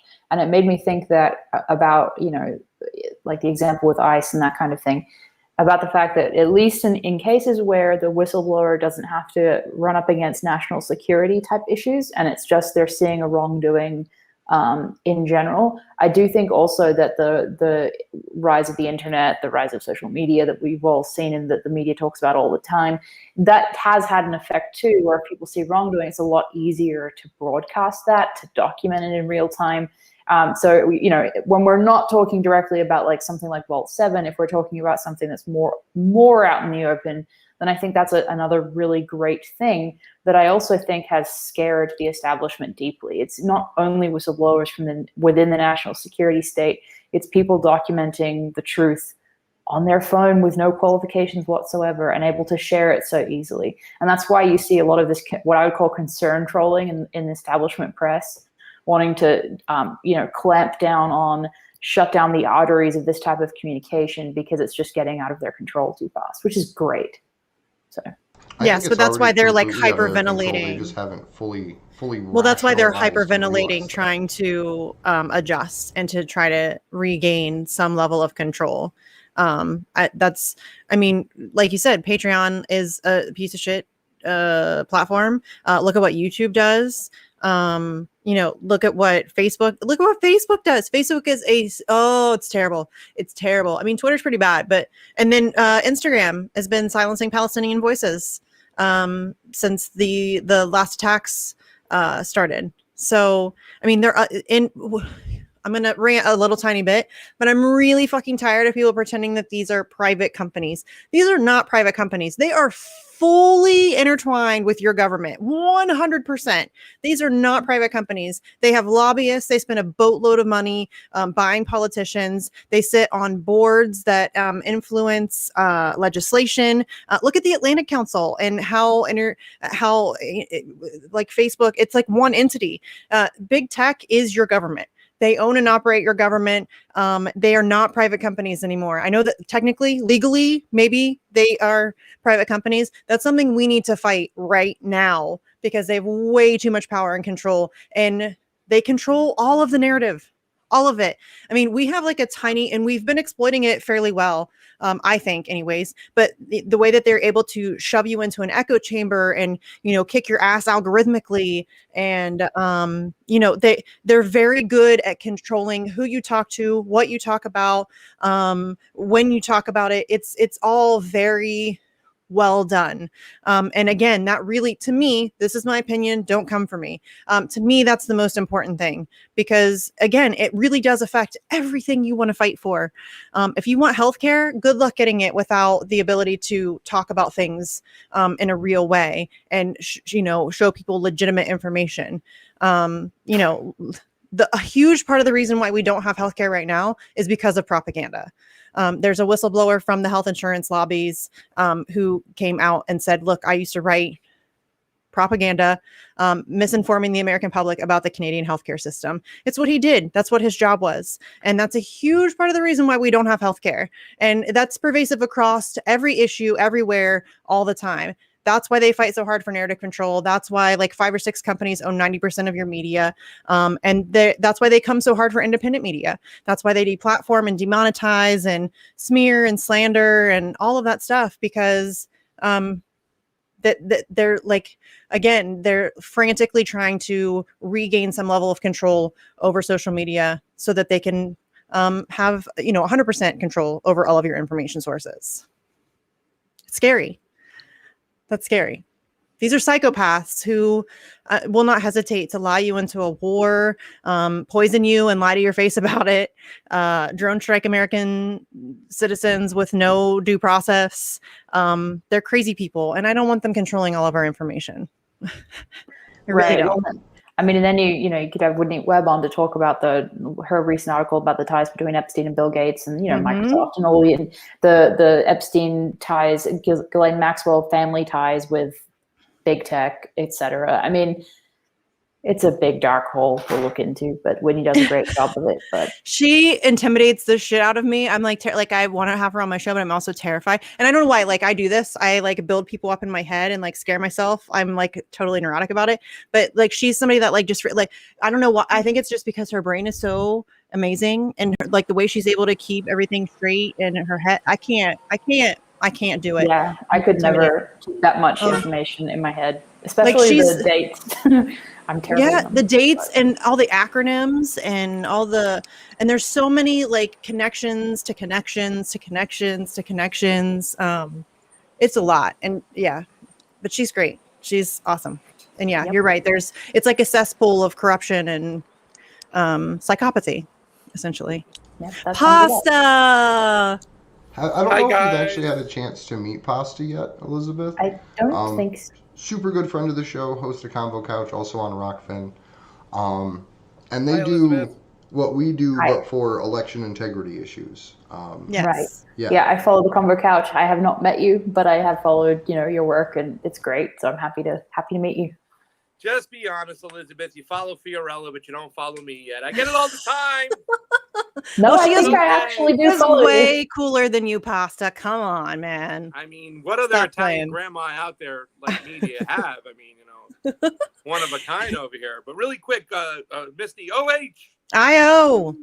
Just wanted to get that out of the way. And that kind of goes for Andrew, too, because I really do admire the work you guys are doing over there in Ohio, not just with Action for Assange, but your activism out there. You have some amazing ideas, Andrew, and I'd always like to speak to you about them and whatnot, because moving forward, I think we've hit it on the nose where we combine these groups together. And I have to apologize for not watching the show. I was getting ready to watch it, but I promised myself that I was going to film like a little TikTok vegan ceviche thing. So I had to go set up, and that's why I'm a little bit late. I was making a vegan ceviche TikTok and stuff. So I apologize for not following the show. But if it's anything like the work you guys do on the regular basis, I just got to tip my hat off to you once again, because I really do love the fact that we are collaborating as a group. And I urge people, not just because I'm biased to my fam, but what's going on over at Rockfin with Action for Assange, Slow Day News, Jason Burmis, The Last American Vagabond, Whitney Webb, Misty, all your new shows. Can I say the word bitch out loud and stuff? I mean, these are really, really important shows, talking about the things the mainstream media won't talk about, and then getting our asses and our butts on the ground to bring these actions right to the people. And it's just a pleasure, and it's always great to come on with you guys. And so thank you so much. Nice meeting you, Elizabeth. So. I think you're probably going to be pretty excited that you didn't listen to the show today, because we've been talking about special administrative measures, and that's pretty intense. Yeah. So it really just would have bummed you out. Well, that's the amazing thing about your shows. They're so informative. They're great. You guys bring all the receipts, the links, the whole 9 yards. But then I'm depressed as can be after them once we watched it. I'm like, oh my Lord, is there any hope here? Do you see why I need a show called Bitch, Pasta? Do you now see why I need? I know. That's why I'm trying to do a cooking show, just to get my mind out of politics every once in a while, because it could be depressing. But I'm very thankful that there's all of us out here, and we all have our own lane, and together we're just coming like a Voltron, joining together to talk about these things. And it's interesting right now, and I'm not going to bag on anybody in particular, but you see a lot of leftists, as they like to call themselves, independent news channels right now. They're playing catch up on all this stuff. They're trying to catch up on what's going on with Julian Assange. They still aren't up to date on it. The Great Reset, they're still not up to date on it. What's going on with coronavirus, the links, the money, the rehab, the labs, all that stuff. I mean, what it could be, what it can't be. They're all playing catch up because they were too afraid to talk about these things. When you have a show called Action for Assange, you know you're going to be demonetized, and you're going to be demonetized quickly because they're not going to get you out there. And when you talk about elections, as we do, you're going to get demonetized and get demonetized quickly. So everybody who is here on the screen right now, there are people who are not afraid to talk about the issues that really do make a difference on the way we live our society, not just here at home in the United States, but the whole goddamn globe. And I'm glad you guys are shining a light on it. I love listening to you guys talk about Assange, and because, you know, it makes me proud to go out and say every day, we are all Assange, because we are. And it's just, it's amazing. Thank you. You have some really cool work coming up. I just found out about this when we were on the phone.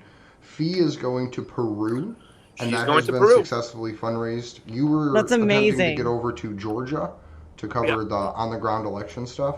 Can you send me that link for your fundraiser, and I'll drop it into the chat? I will. It's if you just go to my Twitter, I have it pinned. I have my Cash App and my Venmo. I didn't start a GoFundMe because I'm going to Georgia, right? Now, first off, I just want to point out that we wouldn't be doing any fundraising at all right now at this point. The Combo Couch would be able to be self-sustaining if you didn't demonetize us. And the disgusting thing about it is that they didn't just take away advertising money, because we weren't making a lot of money on advertising money. We never have. We made money using the vessel of Super Chats, which is where the individuals can directly donate to your channel, as you guys know, and support you directly. Well, their demonetization has removed away that mechanism. So about 90% of the money we made is all gone. I mean, it's all gone from YouTube. They've taken away 1/3 of our salary. But like I said, through Super Chats, it was 90% of the way we made the money. So the fact they just took away the mechanism in which you as a human being, or you as a citizen or not a citizen, can go, hey, man, I like what this person has to say. I'm going to throw them a few bucks to support their work. Well, I mean...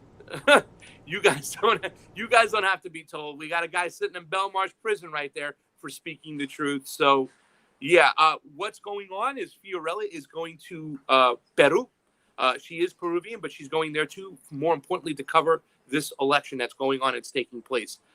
Since we cover elections, she's going out there to cover elections. And believe you me, when she gets on the ground, the teams that are going out there right now, I think there's a DSA group kind of going out there with Code Pink, that just kind of oversee stuff and look at it just from like a macro point of view, but don't understand the intricacies of how elections work.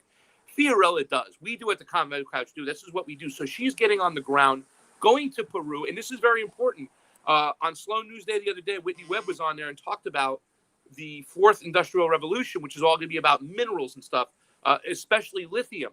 Peru sits on the lithium triangle. So westernized governments and corporatist governments don't want Pedro Castillo, winning this election because of the fear that he might do what Evo Morales attempted to do, which was nationalize his resources. In other words, the resources of your country you can use to see fit for what you want to do with your country, as education, healthcare, roads, whatnot. No, we couldn't do that. So we have to look out for a situation what's going on like that with Peru, and the old government that's there has to go. I believe her name is Fujimoto.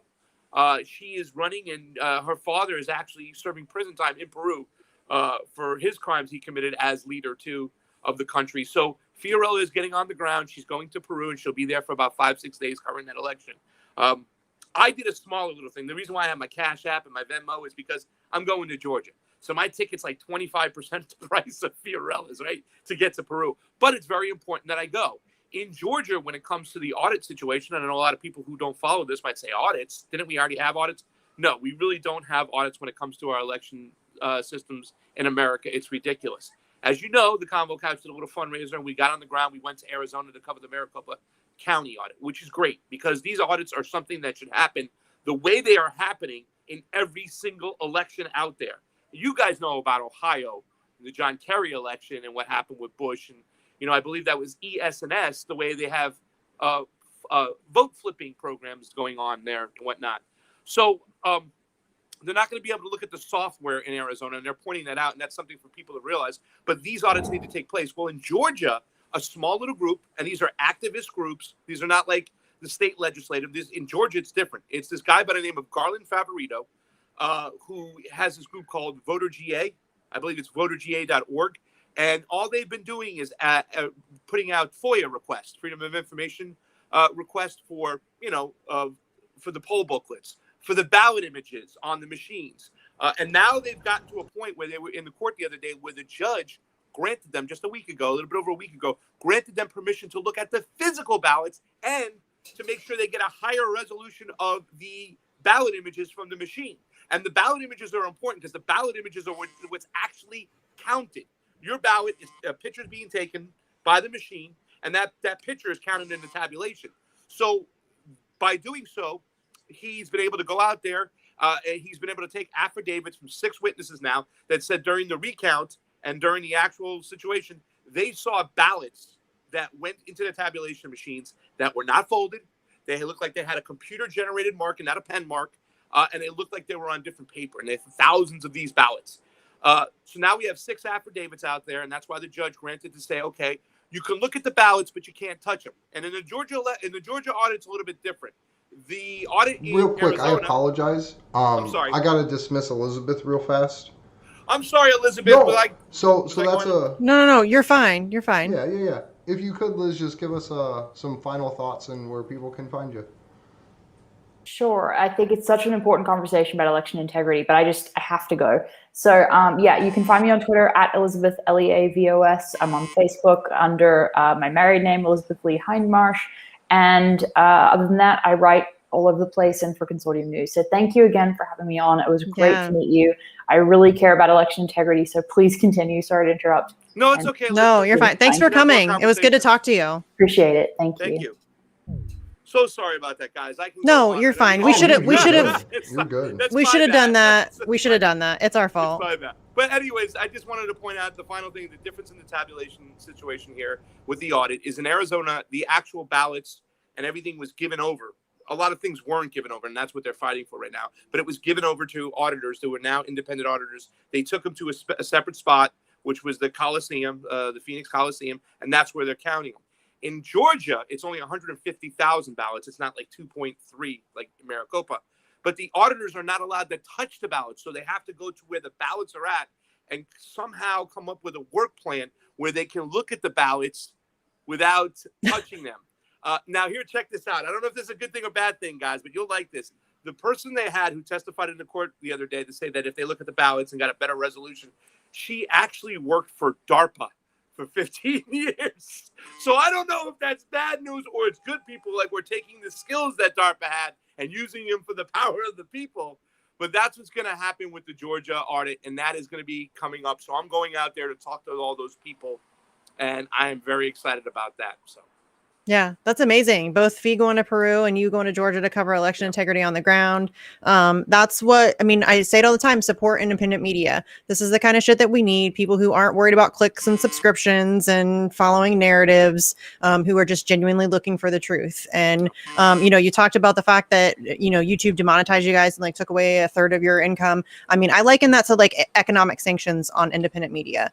That really is what they're trying to, monetarily keep people from being able to participate in that space. Yep. We have to support, we were talking about this earlier before you came on, we have to support our truth tellers, whether it's a whistleblower, a publisher, an independent journalist, whatever it is. Pick your favorite and support them however you can, even if it's just sharing their work. We said earlier, sharing is caring. It is really true. The more eyes, the better. So, yeah, it's really cool that you guys are out doing that. And you have 2 new shows. It's like, are you going to take a break anytime, dude? Well, no, I'm doubling down. I'm going to continue to do shows. The cooking show is called Yo Vegans. Obviously, we're kind of slowly rolling that out. Me and my friend Scotty Johnson, who's in the restaurant industry with me, is a master bartender. We're going to cook food at home, and he's going to make the drinks for it. But we're also going to go out and kind of rate restaurants, vegan restaurants, especially vegan pizza, almost like the Dave Portnoy does, but we're going to do it in the vegan sense. And the other show, it's kind of funny, too, that you mentioned it, Misty. It's called To Hell and Back. And we're going to be doing it on Thursdays, and it's a Roar Media Combo Couch collaboration where we're talking about addiction, a closer look at addiction in America, and opioid addiction in particular and whatnot. And Shanda is an addict who's made it. She survived, and she's told her story. And actually, when I'm going to Georgia, I'm spending one day doing election integrity stuff. I'm going to spend another couple days actually interviewing some of the most poorest people in North Georgia who were born into addiction, who were born into poverty. They're still addicts. And I'm going to do some interviews for that show as well. So I'm doubling up my time as I go to Georgia because I think it's such an important story to tell. You know what I'm saying, Misty and Andrew? There's not 70,000 kids, or not kids, 70,000 people, because there's a lot of old people too, die every year from opioid addictions. And we have to talk about how they got addicted to these opioids. Some situations it's okay and we have to understand it, but some situations it was all about dollar signs, and their doctors, the man in a white coat, prescribed these drugs to these people. And it's a different situation because there's a lot of middle class to lower class to poor white people who culturally believe their doctor, whatever they say, and have been addicted to this. So, I talk about, it's a death blender out there, and the elites, they got it from so many different ways. On top of that, right? So you had the doctors selling drugs at behest of the pharmaceutical companies for their own personal profit. And then you had the state step, like the government, whether it was your local government, federal government, what have you. The state stepped in and then made the situation worse because they limited the way doctors could actually prescribe it. So they took it away from people that actually needed it for medicinal purposes and forced people to go then seek actual illicit illegal drugs, heroin, methamphetamines, buying random perks off the streets, which then creates an even bigger heroin. Yeah, heroin's cheap. Yeah. And, guys, you were in the room when I decided to start this show. We were in DC together. We were hanging out. We had our friends from Roar Media there, and I had been to North Georgia, and I just couldn't believe what I witnessed. You know what I'm saying? It's what Reverend Andy Chambers talked about. It's not just poor people. These people were poor. You know what I'm saying? And they were living in this just nightmare. And I never seen, so many white people frightened by the cops until I went to North Georgia, where they didn't even want to drive at night and feel they'll get pulled over and get thrown into drug court. You know what I'm saying? That the cops had them. And it was like, I'm living in LA and I go and I see this.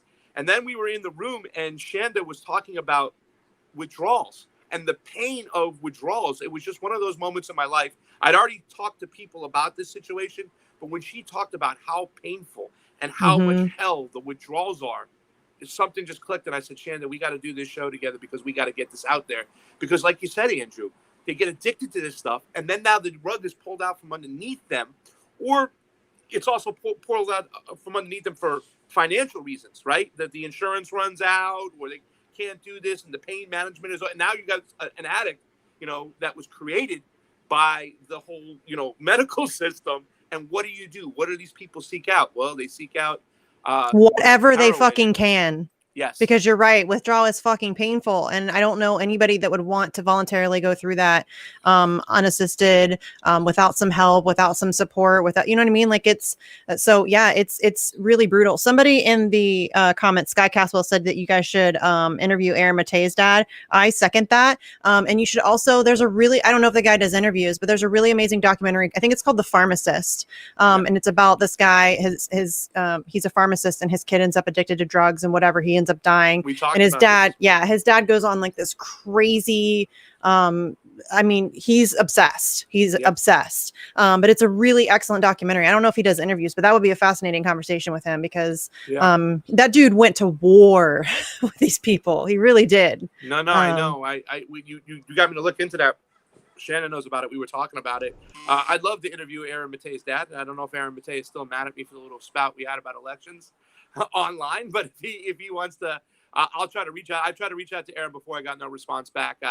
So just go straight to his dad somehow. You know see what? if you I'll can try get his to figure out if I contacts. can get find his dad. And I know, I'm saying I know how his. I'd love to interview his dad because we do have to talk about this. And that's the goal we're on. So. Of course, I'd love to do that, and I'm going to check out The Pharmacist. There's a lot of other things. Vice did like a little 12-minute piece on it that was amazing, that really gave you statistics and everything that was going on. I mean, even the shit networks can do some good work sometimes there and there. If an individual decides to take a good piece out there and do something, they can do some good work. So, Yeah, they did a great piece on it. But yeah, that's what we'll Yeah. be doing, guys. If you That's guys ever want to come to Ohio, I live very near Heroin Highway, which is State Route 33. And it's bad in Ohio. It's Yeah. really bad in Ohio. I mean, I know it's bad everywhere, but it's really bad in Ohio. And you know, the fact that it's been systematically done to people for profit is incredibly infuriating. And so I'm really glad you guys are doing that show and you're looking at that aspect of it, because people don't talk about it that much. You know, we talk about the opioid addiction and how we're going to combat it and all this stuff, but nobody talks about how we got here. Yeah. At least nobody in the mainstream media, nobody in independent media, really. And we need to have that conversation, because those people that murdered millions of people are still very much in positions of power. They've faced no consequences. You know, they lied to the people, they lied to Congress lied to us. They told us these things weren't addictive and it's fine and everything's great and dandy, and it really was done intentionally. Yeah. And so I'm really glad that you guys are doing this and calling attention to that, because like I said, not enough people talk about this. It's really important. The other reason I think it's super important is the situation we're in globally should be viewed in terms of addiction, as far as like as far as our countries are concerned. Whether it's addicted to oil, whether it's addicted to military-industrial complex manufacturing in every single 500 congressional districts across the country as a way to leverage lawmakers into making more horrible decisions.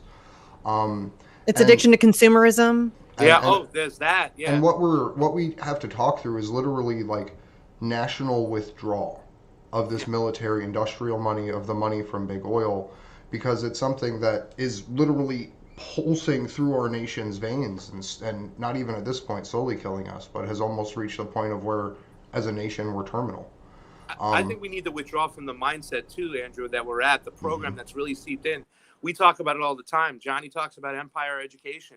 And by the way, somebody by the name of Will, who's just watching your show, just left me a nice, lovely Venmo to help me possibly get to Georgia. Thank you so much, by the way. Thanks, Will. That was really nice of them. But yeah, I mean, we do have to talk about our mindset. We got to get out of it. We have to completely reprogram ourselves. We have to pull away from what we're taught, what we thought to believe, and really change the course. Because if we don't change the course, we're not going to only just kill each other. We're going to kill the planet. It's very, very, very scary times right now. And I think the first thing to do is that, and that's what we are. I call us our fan block on Rockfin, who all we do. We are the antidote. First, letting you realize that there is a problem. Because once you realize there is a problem, then you can talk about the steps on how to fix it. But you got to know what's going on. Well, you can't change what you don't acknowledge. If you won't even acknowledge the problem, ignoring problems doesn't make them go away. And I think that a lot of people are, and I get that it's scary. Like, it's really scary to allow yourself to come to those realizations and recognize the fact that everything that you thought was a lie and everything that you've been taught your entire life is bullshit. That's like a lot to take in. And I really do recognize that. But Caitlin Johnstone talks about it all the time. We need like a global mass awakening. We need people to really just have this, mass evolution of humanity, of consciousness. We're in the year 2021 and we're still like blowing shit up and mass murdering people. I would like to think that we could evolve past that. It's really sad to me that we're still like, that's still acceptable. That's still something that we normalize. We normalize war and corruption and greed and chaos and death. And, it's really sad because it doesn't have to be that way. It really doesn't. Humanity has done really amazing things. And again, I know that we don't have any like basis for comparison. Like, we are all that we know that exists out there. But to me, I think we've done some really amazing things. We've accomplished a lot of really amazing things. There's no reason that we can't figure out a way to coexist with each other and not blow each other up and not, all of these ugly, awful, vicious things that we do in the name of greed and profit. It's sad. It's depressing. We have to get past it, or we will execute ourselves. Yeah. Literally. Yep. Yeah. I love you guys. I love you too. With you guys. You, Nico, Elizabeth, you are the people, Jason Burmis, that inspired this to start. So like I'm glad that we're able to build and work together on all this, because it's huge. because it's not just one issue that's going to take down this global empire. It's people realizing that all of these issues are happening in tandem. Yeah, and I think that goes back to something that Pasta said earlier, is that we all do like our own thing in our own way, but we're part of a greater collective that's doing the best that we can to call attention to these things and try to wake people up in whatever way that we are capable of personally. Like, we don't all do the same thing. We don't all talk about the same things. We don't all talk about them in the same ways, but we each have like our own style and our own approach to things, and we just work well together because we all recognize how important this is, and so we support each other and we work together, and we try to, back each other up, and we try to, boost each other and all of that stuff. And I think that that's really important. And that's honestly been really encouraging. We see it with like Fred Hampton leftists. They're growing. And, I've collaborated with them on some stuff. And we had Rome on a couple weeks ago. Yeah, I mean, it's really cool that they're like there doesn't seem. I mean, let's not bullshit. There's some egos involved, and there's some sniping behind the backs of some people, and I mean that's just normal human behavior, I think. But for the most part, everybody that we associate with is really supportive, and we try our best to like boost each other and all of that stuff. And that's just been really encouraging for me, just over the past like maybe 6 months to a year, watching everybody kind of come together. It's cool. To tell you the truth, it's like, I think we were on it's kind of funny because I always give myself like, what grade are we in when it comes to this or that? Like I say, well, when it comes to Assange, we're about to start our junior year, because we've watched a lot of your shows. We've learned a lot and stuff. When it comes to the Great Reset, we're on our sophomore year. Same thing with COVID. We're on a sophomore year. Obviously elections, we're ahead of the class and stuff like that. But when it comes to these topics that we talk about, people aren't even enrolled in fucking high school yet. And watching some people out there, like I said, I'm not going to trash anybody, but just hearing some of the leftist perspectives. First of all, I call them leftists because they want to call themselves leftists. But their perspectives on the Great Reset, on Assange, on elections, it's like, dude, you guys are so far behind. You're playing fucking catch up over here. You're stumbling all over yourselves. The whole Wuhan, the possibility that the COVID could have come out of Wuhan, and saying that it's racist to think that is just beyond absurd. It's beyond absurd. We've been doing bioweapons testings for how long? That's why we did DARPA for Idiots the other day, because we said, you guys got to understand what DARPA is, what they're doing. Right. They've been implanting shit in fucking moths to remote control them and stuff, and that's only going to lead to doing that to humans. You know what I'm saying? And why are they doing that? So you cannot eliminate these things. Even Jason Bermas is not about a lab leak. Jason Bermas, it's out of a lab to be a bioweapon that was used on purpose.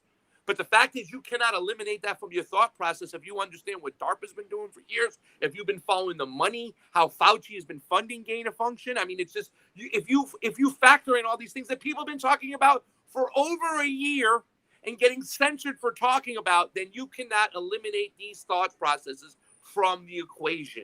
No. And not just take the narrative that it came out of a bat. It was a bat in a wet market. Like, of course, that's possible. It could have happened.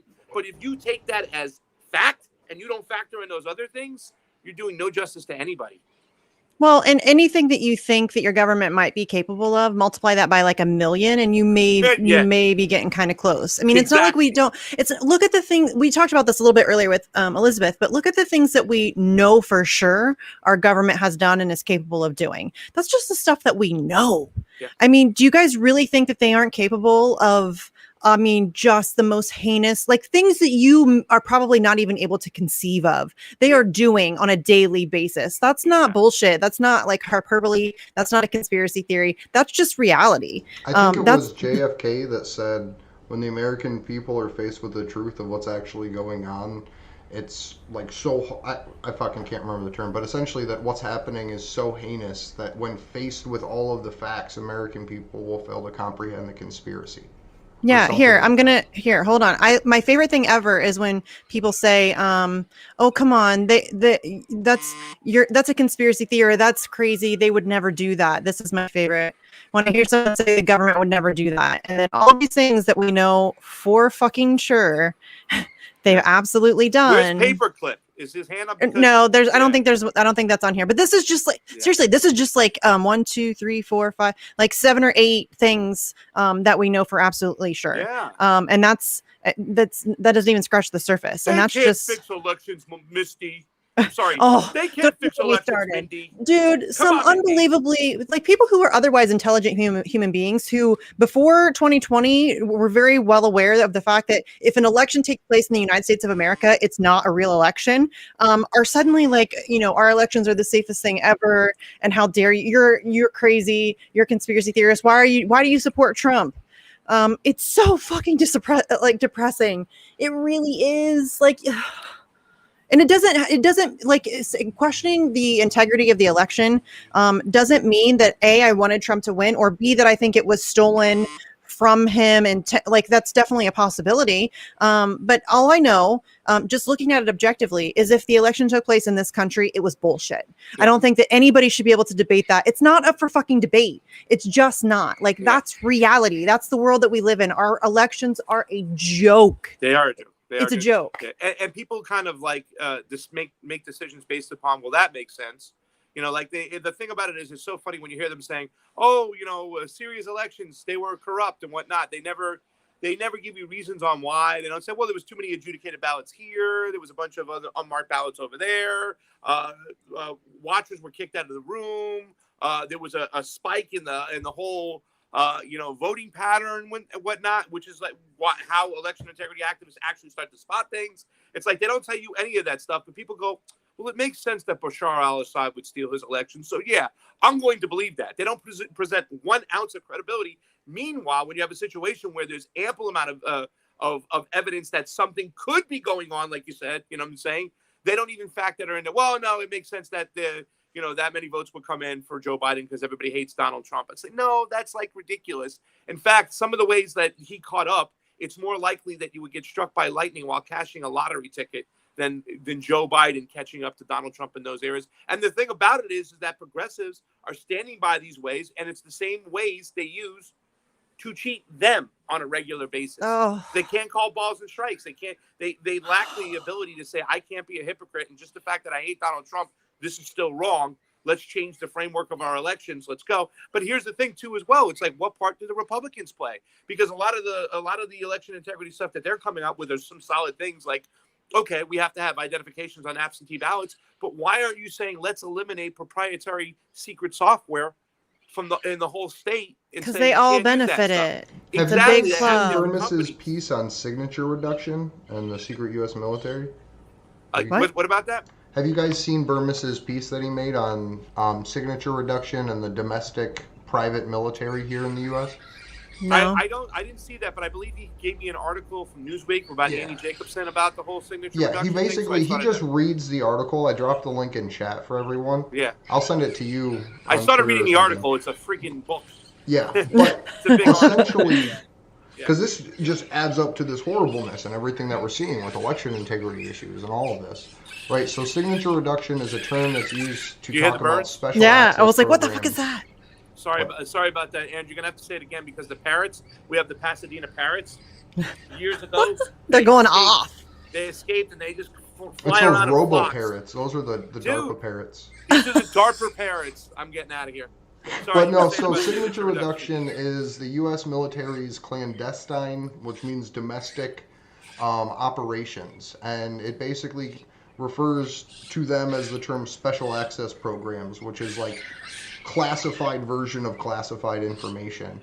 And that there is literally an unknown number of clandestine military cells operating domestically inside the United States with backing to the point by the intelligence communities that they were editing voter registration and driving record databases, and the governors of those states weren't even aware that it was happening. And That's not surprising. They basically, in the article, the people that they interviewed were bragging about essentially being able to make down to the second changes. So if someone's walking into an airport, making changes to the passport database system, getting them through security, and then reverting it back to what it previously was before they passed this person through security. So even the way that applies to election integrity, which I don't know if we'll ever even freaking know or get a whistleblower on, but is immense. Because if these people are literally allowed to operate in a private military fashion, when they transport all of those files, all of those data and ballots, like we saw down in Tim Canova's race, there's no accountability there. You could literally have two private military officers, one that's pretending to be a Democrat, one that's pretending to be a Republican, that just happens to take the truck home and not drop the ballots off, or have a ballot of trucks show up that isn't from actual voters. There's no chain of custody in these ballot boxes out everywhere. And in Ohio, you guys had the situation too as well. Illinois, Wisconsin, Michigan. This is the areas where it was really bad, where you had, if you want to do ballot boxes. Now, first of all, I would outlaw the ballot boxes altogether as far as outside the chain of custody, meaning a camera on it at all times. If you have to have a ballot box, it has to be a camera. But the whole thing that they did in this particular situation is they used dark money funded from our Facebook friend, Mark Zuckerberg, to pretty much buy for all these ballot boxes and then put them highly put them in Democratic areas where there was a pretty much I believe in Wisconsin, there was a ballot box one in a Democratic area once every 2 square miles, but in the Republican area, it's finding Where's Waldo. So in both the Georgia bill, the Florida bill, and now the Texas bill that we'll get through, they're going to eliminate those drop boxes to the point where it can be uneven, and they're going to make sure they're evened out across, which means they're going to significantly reduce them and make sure that they're equally applied, because in elections you have to do that. You have to be fair across the board. You know what I'm saying? And that's the whole thing. It's that I've taken a liking to elections because I come from a gambling background. You know what I'm saying? My Italian family, I was doing football cards when I was 13, 14 years old. So the whole thing is that I've always had this gambling background, and I was a poker player. So the way I look at things, I look at them in a sense of how is the game being played. So I was able to take into these elections because that's all it is. It's a contest. You versus him. Who's going to win? How do we tilt the game? How do we make it unfair? How do we make it fair? But even when it comes to these poll booklets, I brought in a person about 8 months ago. I believe his name is David Weber, to talk about having open source in our poll booklets too as well. So if somebody's going in and going out, you know what I'm saying, we'll know what's going on. And we have to also make sure, and this is the thing that's a shame, because the Democrats use the emotions to goat people. And Greg Palast has been out there for quite some time going, when they remove names from a poll booklet, it's a racist thing. They're doing that. This is terrible. We got to protect people of color. They have used it and abused it before, and they did it in Florida with the cross-reference list. But for the most part, these poll booklets are so dirty, meaning they have people on them that don't even live there anymore. They have moved away, they have died, and they have no way of keeping up with them. So therefore, when these people went outside the legislations of their states, these secretaries of states, these registrars, and mailed out ballots to everybody on the poll list, you're going to have an obscene extra amount of ballots. And guess what? We called this months before the election. They cheated through the mail-in. You had an obscene extra amount of ballots. And with ballot harvesting, I can walk in 1,000 ballots and just drop them off. Here you go. Nobody knows where I came from. Nobody knows where I got them. I don't have to explain them. Here comes the DARPA parents. And I can just drop them off. That is obscene. But they sell it as, well, it's accessible for everybody, and we have more participation in this election. And historically, we've denied people the vote. And yes, they have. But don't get fooled by the accessibility, because you can't have accessibility without security, because our elections are the most sacred thing we can do, I guess. Supposedly, I mean, right? And I don't think we've ever had fair elections. I've always believed it's kabuki theater, and it's just a shame. It's theater, and it's just really a mechanism in order to get people to. It's the illusion of control. Exactly. It's the illusion of choice. Canova, right? Huh? What's that? If you ask Tim Canova, good friend of the show, warrior against Debbie Wasserman Schultz, he'll literally tell you that he thinks that there's a behind-the-scenes black market election system where you just... Oh, of course there is. And anybody that denies that is just being stupid. You're being silly. I mean, this isn't like conspiracy theory, tinfoil hat wearing stuff. I mean, dude, it takes a 12-year-old like 10 minutes to hack an election machine. Really? Come on. And you're going to pretend like our elections are... No. Come Which is why on. We need they a released whole an article generation of computer programmers. They released an article talking about the cabal. Yeah. Because there's way less consequences for a 12-year-old than there is for a 30-year-old when something happens. No, that's true. We need the Anons to save us. Right? Yes. And by the way, do you know my last name, Andrew? Jardula. Yes. And that's Canova, Jardula.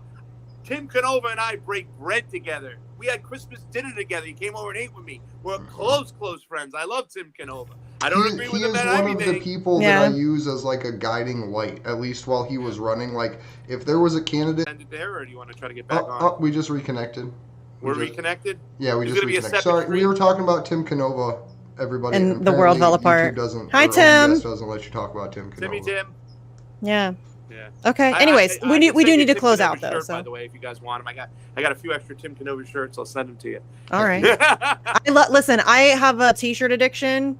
I'm not do? kidding. Yeah, I love t-shirts. I'm obsessed with t-shirts. I have lots of t-shirts, and I keep buying more t-shirts, and it's a problem. So all your t-shirts, What I will size take them.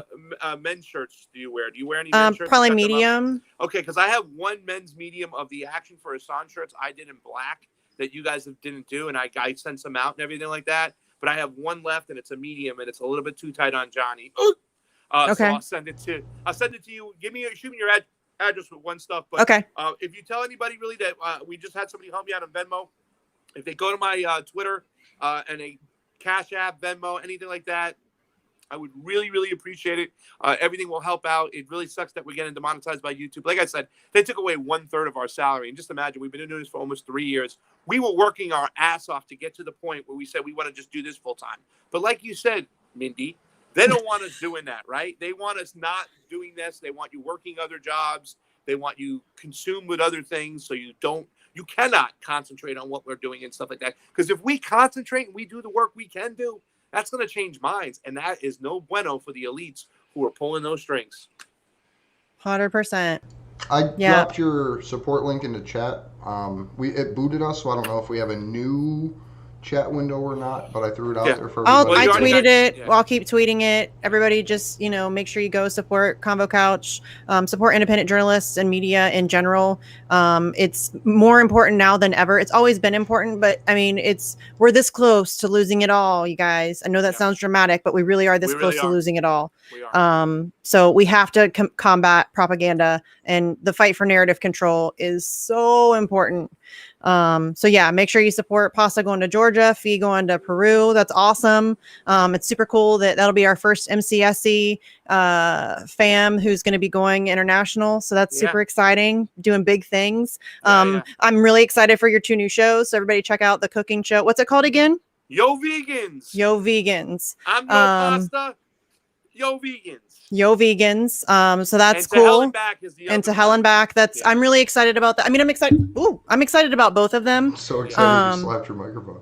I know. Well, no, like my headphones are hanging down, and I went across my legs, and I got caught in between my legs and pulled down. So yeah, I'm so fancy. I'm a professional at this. Like Andrew mutes, and But anyways, episode 2, by the way, Misty. We're gonna do you said how it started. We're going to do the opioid trade back in the days in Hong Kong. That's what the second episode's about. The first historic. I like it. Story, but we're going to go back to the roots of all this thing because you know me, I'm a big advocate for marijuana and whatnot. And the reason why we don't have legalized marijuana, especially from the fact that we can produce stuff like toilet paper. If you're a green activist, can you imagine all the trees we would save if we just produced hemp toilet paper and stuff? But there's a reason behind that, and it's historic. Yeah. There's people who've lobbied the government, and even including not just Big Pharma, but the cotton and lumber industry that don't want marijuana legal because they don't want to lose their money and their cash cow, but they don't give a shit about deforesting the earth. So yes, I love that you're doing the historical aspect. We try to do that a lot on Facts on the Ground. We always try to connect things back to history and, make those connections. So I love when people do that. So I'm looking forward to that. That'll be really, informative because I know a bit about it, but I'll be interested to really dig into that. So that's really cool. So yeah, everybody check out Pasta stuff. All 942 things that he's got going on. I'm Misty. You can find me on Twitter at Sarcasm Stardust. I have another show called Facts on the Ground with Jesse Zerwell. We have Jesse Jett coming back on a week from today for another live stream. He's going to perform his TYT diss track. And I forget what else. It's so awesome. I know. And he wrote that the TYT stuff erupted and he's like, do we need a diss track? And I'm like, yes. And then 45 minutes later, he's like, here's a song. And I'm like, what the fuck, dude? What kind of genius are you? Fiorello's been talking. We got to have him on soon too. I love him. I adore him. Yeah. He's one of my favorite people in the whole wide world. I adore him. So that's going to be on next Tuesday on Facts on the Ground. Sleepy Josh is going to help us with the live stream. And then then every Wednesday at 7 p.m. Eastern, we have Bitch with Comrade Misty. This week I have the host of the Radical Democracy Show. Next week I have Steve Cox. I'm trying to get Sky Daddy on. I'd love to have Fee on. Like, if you guys want somebody on the show, let me know, or reach out to them yourself and tell them to come on my show. I'm too nice for that show. You might be, actually. Too nice. One You of might these days be. I'll have to Me get and on Andrew Bitch are with the you loving just to have ones some of fun. the fam. Yeah, What's Andrew, I Andrew? think you might be too nice. Yeah, You're- Andrew and I are too Well, nice. Yeah. Sometimes Yeah. I can vent though. I can do it. Well, okay, maybe I'll give you a trial run, and if you fuck it up, then it's done, Andrew. We're It's too done. we're too nice. Well, me and you, Andrew, will start a show it can't be as strong as Bitch. Maybe we call it Oy vey. Yeah, And kvetching. Well, the way the world's working is they're literally going to make me have to organize to be able to keep smoking cigarettes. So that's. Oh, yeah. Oh, before I forget to, also billboards. Please, Yes. billboards. If you cannot donate, please share, because the more shares, the better. We need to get to 9,900 by Tuesday. Starting this Saturday, we're going to switch the billboards over to promote the Home Run for Assange, or Home Run for Julian event that's happening on June 14th in Columbus, Ohio at 1 p.m. at the State Building. So we would love to, and the billboard that we have downtown it's in such a good location. I would love to keep it forever and ever and ever. So we're Have at you like heard about that 83. billboard? Yeah, did we tell you about that, Pasta? It's in the best fucking location. The combo couches made Let me show Yeah. you where this is at. It's the best location. It's seriously, and I didn't know, honestly, because it's been like the last 2 weeks of school, and this is a weird school year, and it's been crazy and hectic, and so I just haven't had a chance to like go look. But I kept it because it's downtown, like it's in the middle of downtown, and the other two I changed out, but this one I kept. And then Andrew told me where it's actually at, and it's like the best possible location. Did you pull it up? Yeah, I'm screenshotting. No, it here right now. he's gonna show you like where it's located. So this is the billboard, this little red dot on the screen right here, Yeah. right at South High Street in Columbus. Do we got a picture of it or no? Yeah, hold on. Yeah. Oh, But okay. so this is the state capitol building, and the billboard faces it, right? Yeah, Nice. see the This red. little Yeah, building right here that says Hi Tony or Hoi Toy or whatever. Inside of that complex is the Reuters and CNN affiliates in Columbus. Nice. And when you're on the ground on the front lawn of the Capitol building, you can see the billboard. you can see Capitol building. There's the Capitol building, And and then there's in the reality, billboard. currently that says Free Julian Assange. Right. with No, Mr. it says Billboard. journalism is not a crime. Free Yeah. Assange. Something. Yeah. That's so it's awesome. like I like fell into that location. I love it so much. I would love to keep it up there for as long as humanly possible. I don't think we could ask for better. This fall I would love to get one over by the shoe for the football season. That's probably a little pricey though. I'm going to look into that. But yeah, definitely donate if you can. Share either way. I would love to keep these moving. Great So idea. yeah, Mindy, Yeah. great work. thanks, man. And really, it was inspired by Team UK. So Yeah. shout out to them. They're amazing. Like the most dedicated and passionate activists I've ever known. So yeah, shout out to them for sure. I just want to let your audience know when I call you Mindy, I know I'm just joking around. No, I'm sure that they know by now. If you don't know by now, then Mindy Moneybags. I have like multiple. I have multiple alternate personalities. Mindy Moneybags. Yeah, so that's yes. He's not. He doesn't really think my name is Mindy. I think maybe at one point he did, but that's another story. No, I just don't get anybody's names right. Ain't that That's right, fine. Alex? Absolutely, John. Oh, So I want to thank everybody for hanging out. Big shout out to Elizabeth Lee Voss for going through special administrative measures. I'm probably going to clip out portions of the special administrative measures conversation and portions of our conversation with Brittany Winter, Reality Winter's sister, that we did on Saturday, because those were absolutely incredible. So big thank you to Elizabeth for joining us. Thank you for hopping in, Pasta. I love having Thank you. you for I love having me. the updates on everything elections that's going on right now. And big shout out to everyone that's helping with the billboards and everyone that's involved with the home run events. I'm going to drop Yes. that link into chat again. There's events literally all across the country. I'd be surprised if every person isn't within 4 to 6 hours of a home run event. So if you can, please get out there. AssangeDefense.com/tour is the website, TOUR. I just dropped it in the chat for everyone. Gabriel Shipton and John Shipton will be there, Julian's brother and father. They've done amazing pieces. I'm going to drop, I don't have the links pulled up, but they have some audio pieces that they've recently done. that talk about the influence of WikiLeaks and cryptocurrency and all that. So super, super pumped to have them here in the U.S. Johnny just came outside. He wanted to say hi. Oh, Johnny! hey, What's up, buddy. homie? Johnny Tsunami in the mix right there, ladies. That's I right. mentioned your name several times on this thing. I Johnny always mention Streets. him. We love Johnny. Yeah. I was thinking about when Johnny got involved, like, what I was doing. I was gambling in a pool hall. Right? With two-piece jumpsuits on and brand new sneakers and fake Movado watches. Oh, When I boy. was his age, right? So- Right? I feel you. I was probably at a rave or something, so I get it. I get I it. mean, Glory, Johnny, you got all these. It gives me young hope. minds. Gives me hope. Yeah, it's really does. Zoomers It are really dope does. as fuck. They give me Yep. some hope. They do. So I'm gonna cut the stream. We're probably gonna keep talking behind the scenes. My phone's almost dead, so I can't do the thing where I play a video at the end of the show today, and I apologize about that. If you go down in the description on whatever platform you're watching on, I have John Pilger's interview from the Dissent and Whistleblowing Festival in there. I'll probably be playing it after the show on Saturday. I literally can't cancel it from my phone or turn the stream off today, so I apologize about that. But thank you so much for everybody joining and watching. Please organize, organize, organize, organize. It is the only way we're going to be able to find a resistance to be able to make it through. It is with individual groups doing what they can with the time and money that they have. So special